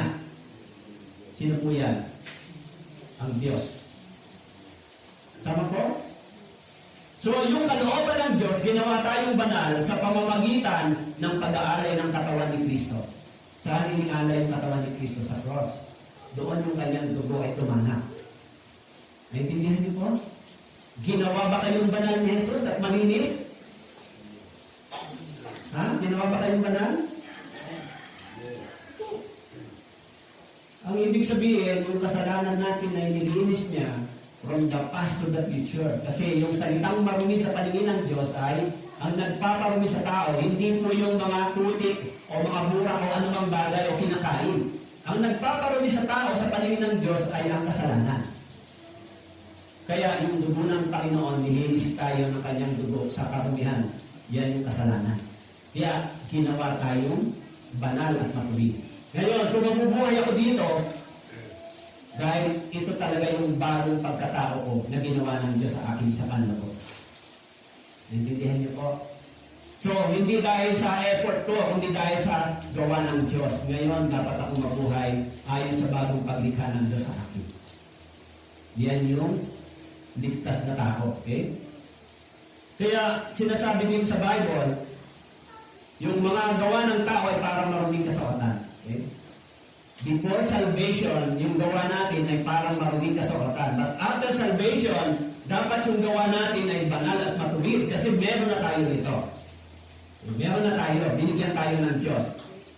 Kaya sabi po dito, may nagsabi kay Jesus Christ, Panginoon, kaunti bang maliligtas? Sinabi sa kanila, ano po yung hindi ito sa pamamagitan ng inyong gawa? Sinabi ron. Pero sabi ni Jesus Christ, maraming nagsisikap na pumasok sa makipot na pintuan. Yung problema ng tao ay magsikap siyang makapasok sa langit. Tama po? Kaya sabi ni Jesus Christ, hindi yan sa pamamagitan ng inyong gawa. Di kayo makakapasok sa pamamagitan ng inyong pagsisikap. Di kayo papasok sa langit dahil sa inyong sariling pagsisikap. Papasok kayo dahil sa inyong pananampalataya. Yan yung gawa ng Diyos. Kaya sinabi rin ni Jesus Christ, magsisikap kayong pumasok sa makipot na pintuan, pero sabi niya, hindi makakapasok. Ano po yung makipot na pintuan? Yan ay langit. Si Jesus Christ po yan. Narrow door is a Christian life is a very hard, di ba? Napakahirap mabuhay bilang isang Kristiyano kung wala tayong malalim na connection sa salita ng Diyos. Kaya po, Sabi ni Jesus Christ, mula sa mga araw ni Juan Tagabautismo hanggang ngayon, ang kaharian ng langit ay sapiltang pinapasok at sinasakop ng mga taong mararahas. Yan yung mga tao, marahas sila sa pagpasok sa langit. Pero sabi ng Biblia, never na sila ay makakapasok. Sapilitang pinapasok. Anong ibig sabihin sapilitang pinapasok? Pagsisikap ng tao, di ba? Kaya, pag mali po yung naituro sa ating gospel, hindi tayo makakapasok sa langit. Sasabihin ng pastor, di, tama yan, basta diyan ka lang, tama yan. Diba? Kaya sabi dyan ni Jesus Christ, sa pilitang pinapasok nila yan. Kaya maraming mga lumalakad daw sa daan patungo sa kapahamakan. Marami. Malapad ang daan patungo sa kapahamakan. Okay? Dahil yung maluwag na pintuan at malapad na kapahamakan, yan yung kalooban ng tao. Yan ang gusto nila, lumakad sa sarili nilang gusto. Ayaw nilang masaway. Yan yung mga tao, pag sinaway mo, galit sila. Diba? Yung mga kabataan, pag sinabihan mo ng tama, ayaw nila. Kung ayaw nila, papaano sila matututo? Sino magtuturo sa kanila? Dapat yung daan na ito ay matutunan nila. Anong daan? Yung masikip na daan. Okay? Patungo yan sa buhay. Ano yung masikip na daan? Hardship, sacrifice, di ba?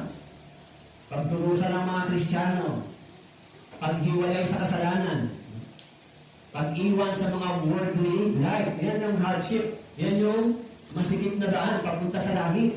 Yung nagbibigay ng kasiyahan sa aking laman at katawan ay tinatalikuran ko na, kaya masikip yung daan papuntang langit.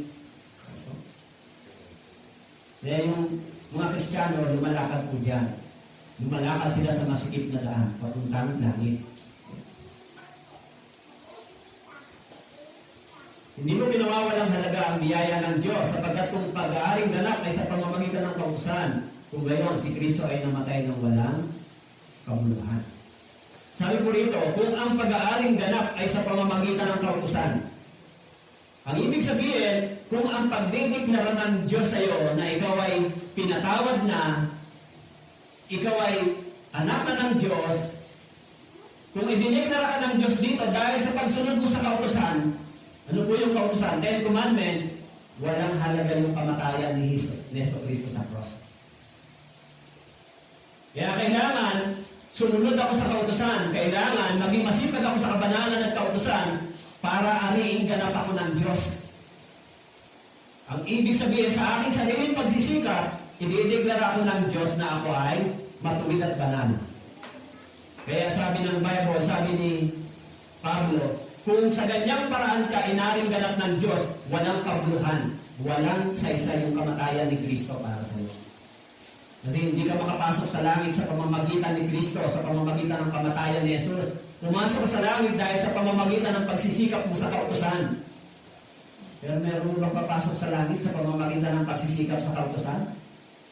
Walang inaaring ganap na tao sa pamamagitan ng paggawa ng kautusan. Ang ibig sabihin, sa pagiging mabait at mabuting tao, ay walang pwedeng makapasok sa buhay ng walang hanggan. Hindi na maaaring ganap ng Diyos sa ganung paraan. Kasi yun ay gawa ng Diyos o gawa ng tao, pagsisikap ng tao. So hindi po tinatanggap ng Diyos yung pagsisikap ng tao para sa kaligtasan. Ang tinanggap ng Diyos para sa kaligtasan ay ang pananampalataya. Tama po? Yan na ang tinanggap ng Diyos. Okay? So, sapagkat tayo ay pinakamahusay na gawa na nilalang kay Kristo Jesus para sa mabubuting gawa na inihanda ng Diyos nung una pa upang siya nating lakaran. So, after salvation, tayo po ay ginawa ng Diyos na pinakamahusay na gawa. Ano po ang ibig sabihin dito? We are created by God according to His purpose. Ano po ang sinasabi dito sa 2 Corinthians chapter 5 verse 17?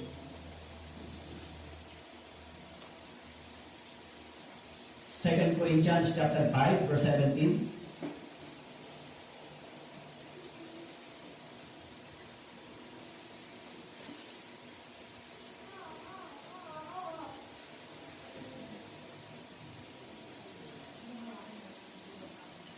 Okay. Kaya kung ang sino man ay na kay Kristo, siya ay bagong nilalang. Ang mga lumang bagay ay lumipas na, tingnan ninyo, ang lahat ay naging bago. Bagong nilalang. Tama po? Saan tayo naging bagong nilalang? Naging bagong nilalang tayo sa mukha? Sa pisikal? Hindi po tayo naging bagong nilalang sa mukha at pisikal. Kasi ayan pa rin naman yung mukha niyo, di ba? Mukha natin, di ba? Ito pa rin ako. Nilalang tayo ng Diyos sa bagong nilalang sa ating espiritu na pagkatao. Ako po? Dati yung laman ng puso ko ay nakasulat doon sa Mark chapter 7, di ba? Puno-puno ng kasalanan, di ba? Inggit, robo, lahat nandoon. So, ginawa akong bago ng Diyos sa puso, sa pag-iisip, sa pagsasalita, sa gawa. Tama po? Diyan ako ginawang bagong nilalang ng Diyos. Naintindihan niyo po? Sinasabi niyo ba, alam mo, born again ako eh. Tapos lumalabas sa bibig mo, puro bad words. Pero born again ako. May bagong nilalang ba doon? Siguro born again lang yung knowledge, pero yung puso hindi. Ngayon mga born again, nakakita ba kayo ng mga born again na troublemaker? Nakakita ba kayo ng mga born again na ang lumalabas sa bibig ay puro yung nakasulat doon sa Biblia? Masasamang salita, pagkainggi, pag-aaway, yun ba yung born again? Bagong nilalang ba yun? Kung yun ang bagong nilalang, ibig sabihin, nataya po kayo. Hindi yan bagong nilalang. Lumang pagkatao po yan. Tama po? Hindi yan ay lumang pagkatao. Hindi mo yan bagong nilalang. Yung dati kong pagkatao, yan ako, di ba? Ano ba yung dating pagkatao ng born again? Sinanggit ko po sa inyo dun sa Mark, di ba? Chapter 7. Ulitin ko po, para ma-identify natin. Ano ba yung meaning ng bagong nilalang? Okay? So, sabi ko dito, ang lumalabas sa tao na kapagpaparong sa tao, sapagkat mula sa loob, mula sa puso ng tao, lumalabas ang masamang pag-iisip, pakikiapid, pagnanakaw, pagpaslan, pangarunya, kasakiman, kasamaan, pandaraya, kahalayan, pagkainggit, paninirang puri, kapanaluan at kahangalan. Ito ba? Bagong nilalang ba ito? Ha? Bagong nilalang ito? Hindi mo yan bagong nilalang, di ba? Ito ang dating pagkatao natin. Tama po? Ito ba dati nating pagkatao? Yan ang dati nating pagkatao. Tayo ay troublemaker, lumalabas sa atin yung bibig yung mga hindi magandang pananalita. That is dati nating pagkatao. Kung yan ang pa rin ay lumalabas sa inyo, eh hindi po kayo bagong nilalang. Hindi ba tayo bagong nilalang, di ba? Dati pa rin kayo nilalang. Kaya sabi ni Jesus Christ, sabi niya, now, sabi niya 2 Corinthians chapter 5 verse 17, tayo ay nilalang o bagong nilalang. Okay? Pag sinabi pong salitang bago, hindi po yan yung dati. Tama po? Alam ka naman, no? Alam niyo, may bagong sapatos ako eh. Pero ang pinapakita ko sa inyo, yung luma akong sapatos. Pwede ba yun? Hindi yun, pwede yun. Ang bagong sapatos ko ay yung dati kong lumang sapatos. So, complicated po yun, di ba? Yung buhay natin na dati, pinago ng Diyos ngayon. Tama po? Bago ka ng nilalang. Bago yung sinasabi mo, iniisip mo at ginagawa mo ay bago na. Yan ang meaning ng ipinanganak ka ng hello, naintindihan niyo ko? Kaya ako nung sabihin po na alam mo, Pastor, born again na ako. Talaga?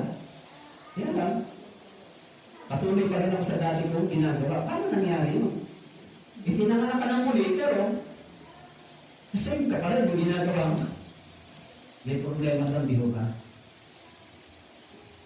Yung bagong nilalang ay sa wangis ng ating Panginoon. Ang ibig sabihin, yung ating katwiran, kabanalan, ginagawa natin ay yung pagsunod sa Diyos, yung buhay na nilikha sa atin ngayon ay katulad sa buhay ng ating Panginoon nang siya ay nandito sa lupa.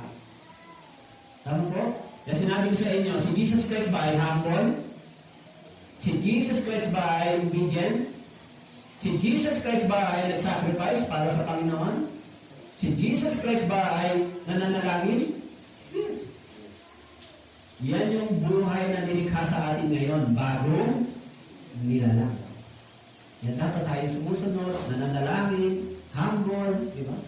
Yan na yung bagong nilalang na ginawa. Wangis kay Jesus Christ, okay? Kaya yan ang ibig sabihin ng bagong nilalang. Tayo ay pinakamahusay na ginawa. Nilalang kay Kristo. Jesus, pinakamahusay. Hindi lang yun, binigyan tayo ng bagong puso, di ba?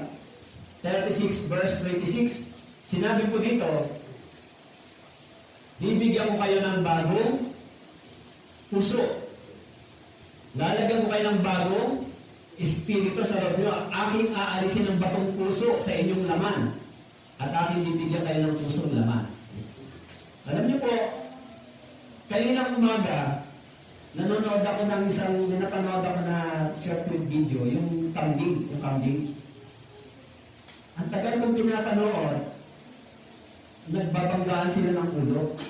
Kasi nagsusuwagan sila. Kasi di ba ang kambing, matigas talaga yung ulo nila. Ang tagal, pinapanood ko, sabi ko, hindi ng mga bumo ng mga ito, hindi narabasan. Ang tagal, bubuelo pa talaga, pupunta ron, tapos biglang magbabag, ang tagal. Ganyan dati yung mga ulo ng mga taong hindi paligtas, matigas talaga ang ulo. Kaya sinabi doon sa Romans chapter 2 verse 4 and 5, dahil sa katigasan ng kanilang mga ulo at puso, ano ang naghihintay sa kanila? Yung hatol ng Diyos. Kaya ba, ganun pa rin ba ang ulo nyo? Ang puso nyo, stubborn pa rin, matigas pa rin. Eh sabi rito, binigyan tayo ng bagong puso. Tama po? May bagong puso ba tayo? May bagong puso ba kayo? O yung dating puso na puno ng kasalanan, sabi rin, lumalabas galing sa puso yung mga bagay na galing sa puso. Eh sabi dyan, binigyan tayo ng bagong puso. So yung dating lumalabas dito na bad word, naging good word. Yung dating sinasabi na hindi tama ngayon, tumama na. Kasi may bago tayong puso. Eh sabi dyan, binigyan tayo ng bagong puso. Pusong laman. Ibig sabihin, pag pusong laman, soft heart. Naging malambot yung ating puso. Ano po? Kaya sabi dyan, dati, batong puso.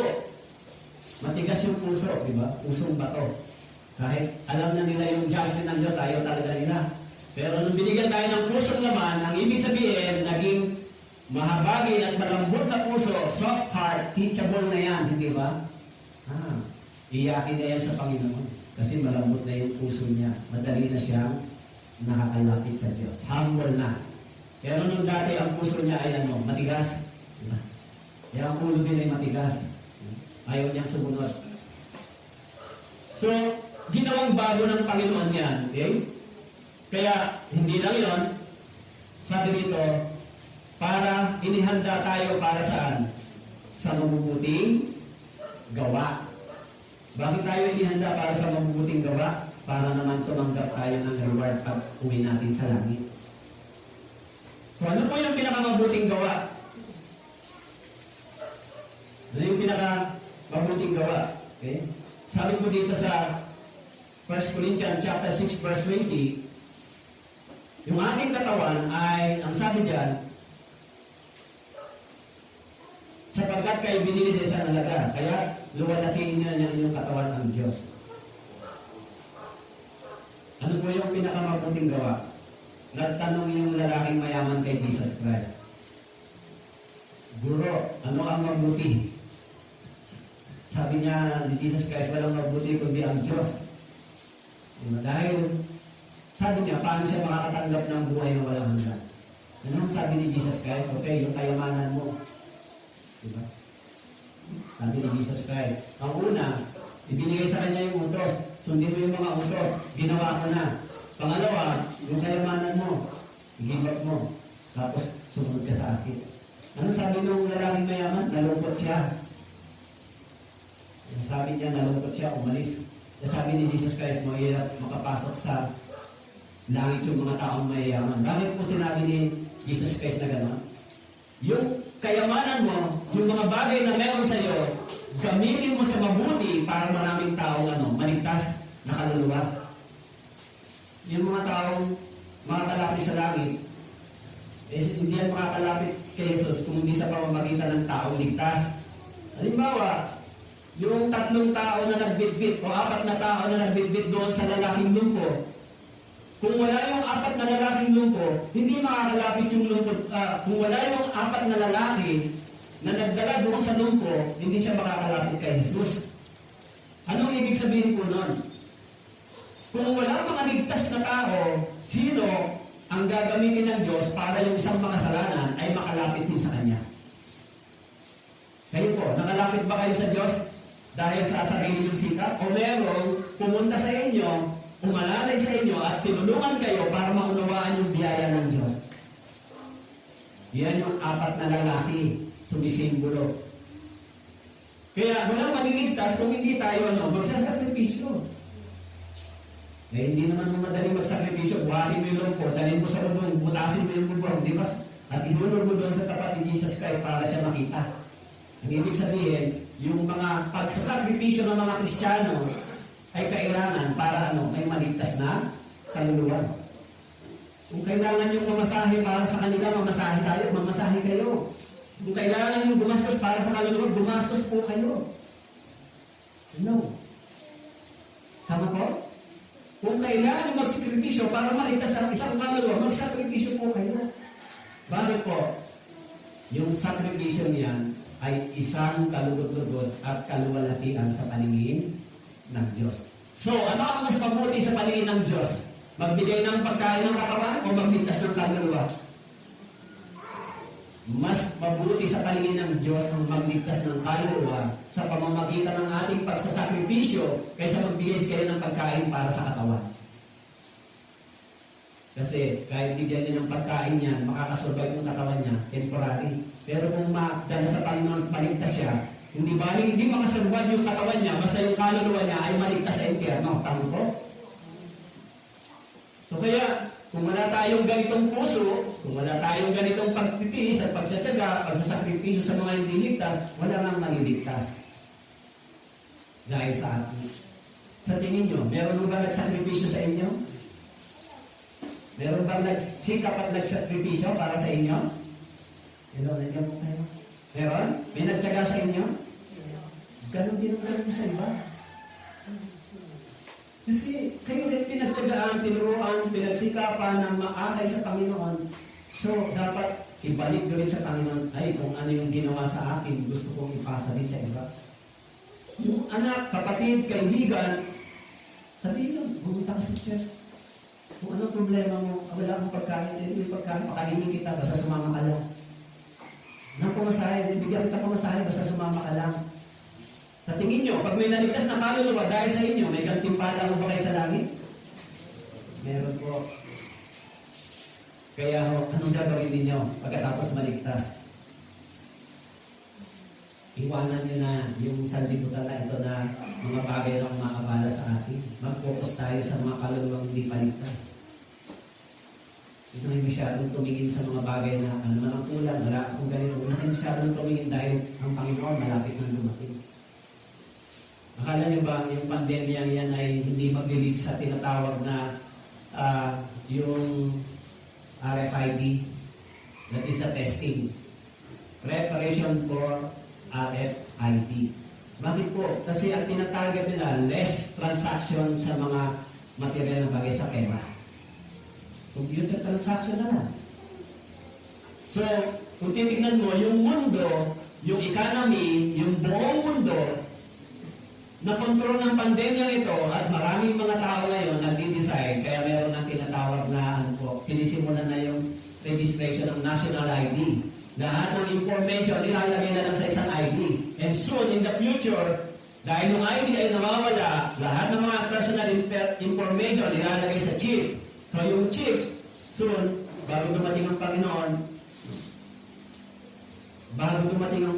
dapat ligtas na tayo. Dahil bago dumating ang Panginoon, ganito na katindi. At siyempre, gusto talaga ng tao maging tinatawag na convenient na lang, di ba?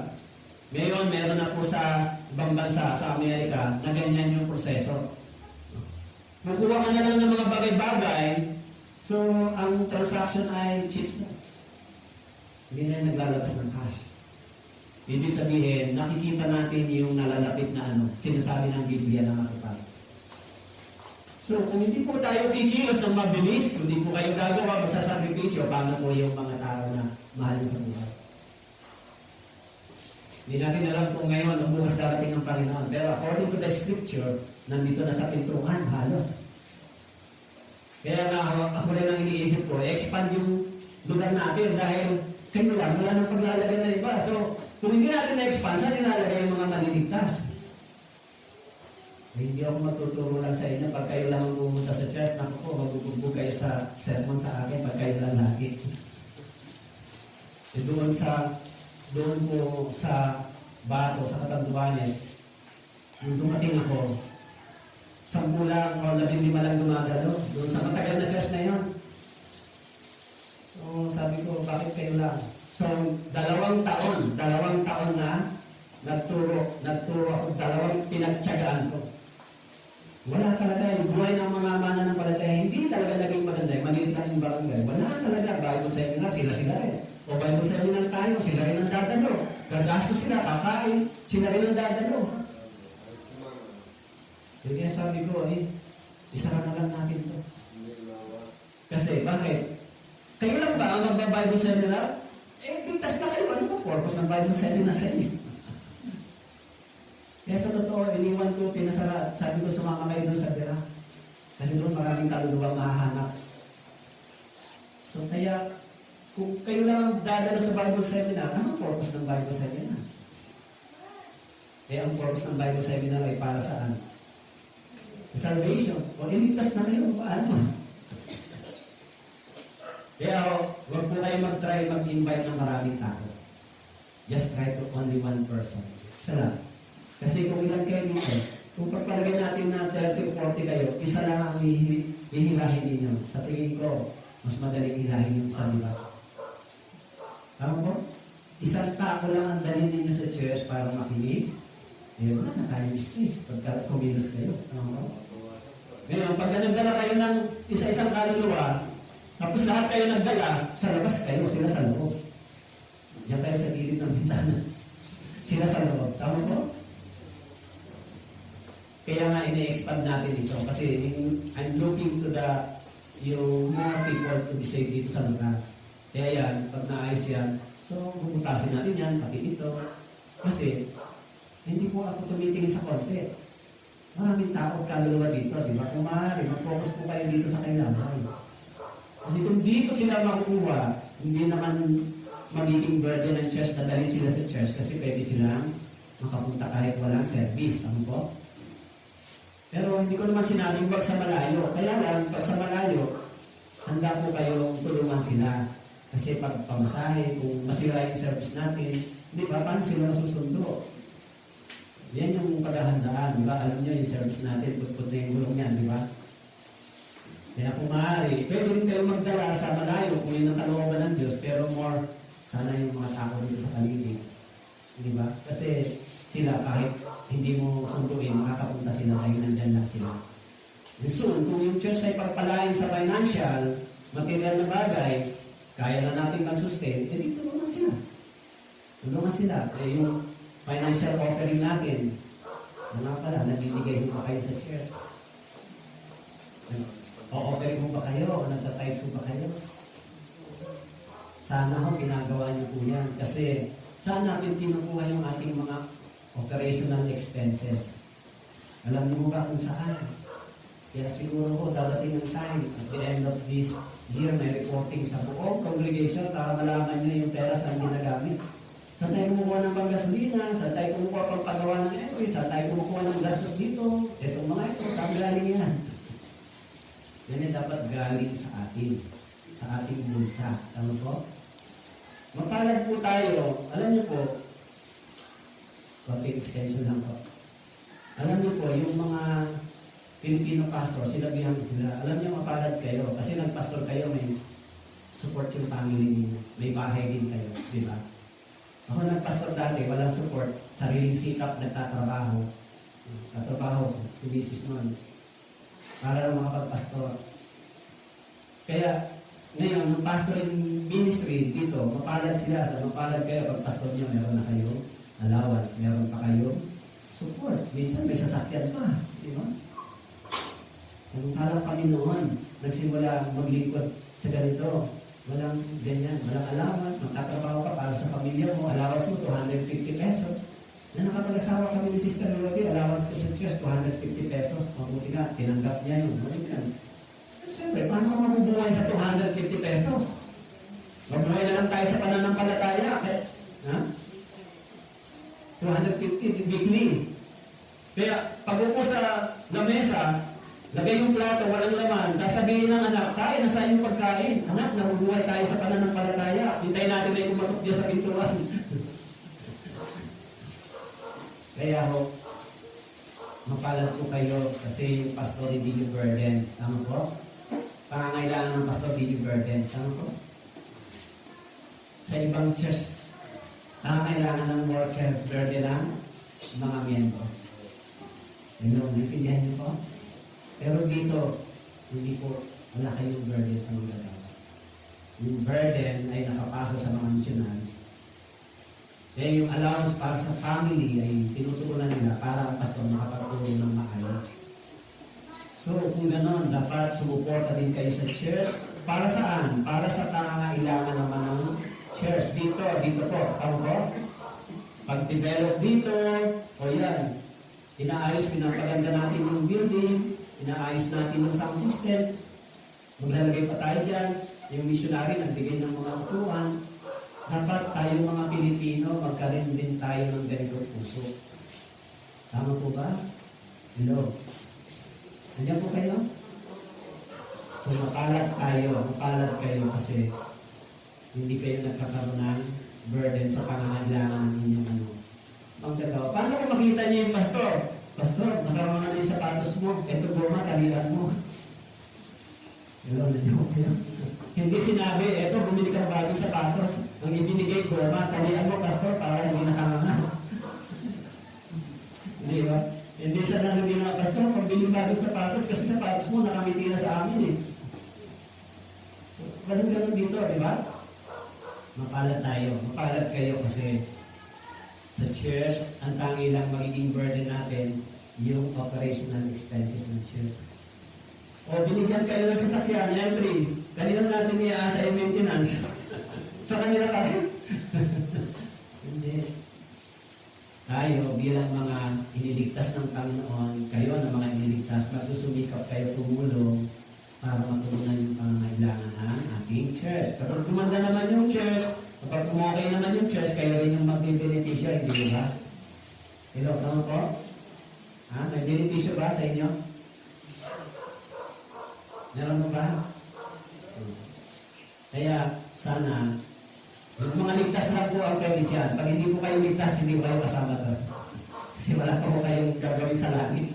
Pag ligtas na po kayo, kayo talaga yon na dapat mag-invest para sa pangangailangan na sa langit. Tama po? Pag ligtas na, pero pag hindi pa, hindi po kayo required. Kasi maligtas muna dapat kayo bago kayo mag-invest sa langit. Tama po? Pero pag naligtas na kayo, okay, good. Maganda yan sa paningin ng Diyos. Yan na yung sinabi rito. Hindi handa na tayo para sa mabuting. So sa Monday, meron tayong Bible seminar bukas. I hope na kayo ay makipag-cooperate. Mag-invite po kayo. Magdala kayo ng kaluluwa para sa Panginoon. At kayo po kayo? Kahit isa, magdala po kayo. Kahit isa. Okay po, so tayo na. Ama namin Diyos, salamat po sa biyaya ng Diyos na aming tinanggap. Narito po kami, patuloy niyo po kaming turuan, baguhin ang aming buhay upang maging asin kami ng sanlibutan ito at ilaw. Pagpalain niyo po yung mga brothers and sisters na nandito sa Kailaway. Tulungan niyo po silang lumago sa spiritual, sa kaalaman, sa kanilang mga material na bagay ay pagpalain niyo rin po, Panginoon sila, nawa maging matapat sila sa mga material na bagay na meron sila. At ito po ay padalin niyo sa kanila upang magkaroon sila ng hindi lamang pagpapalang spiritual, kundi ng material upang magamit nila sa mabuting gawa. Salamat po Panginoon sa umagang ito. Ito po ang aming dalangin sa pangalan ni Jesus. Amen.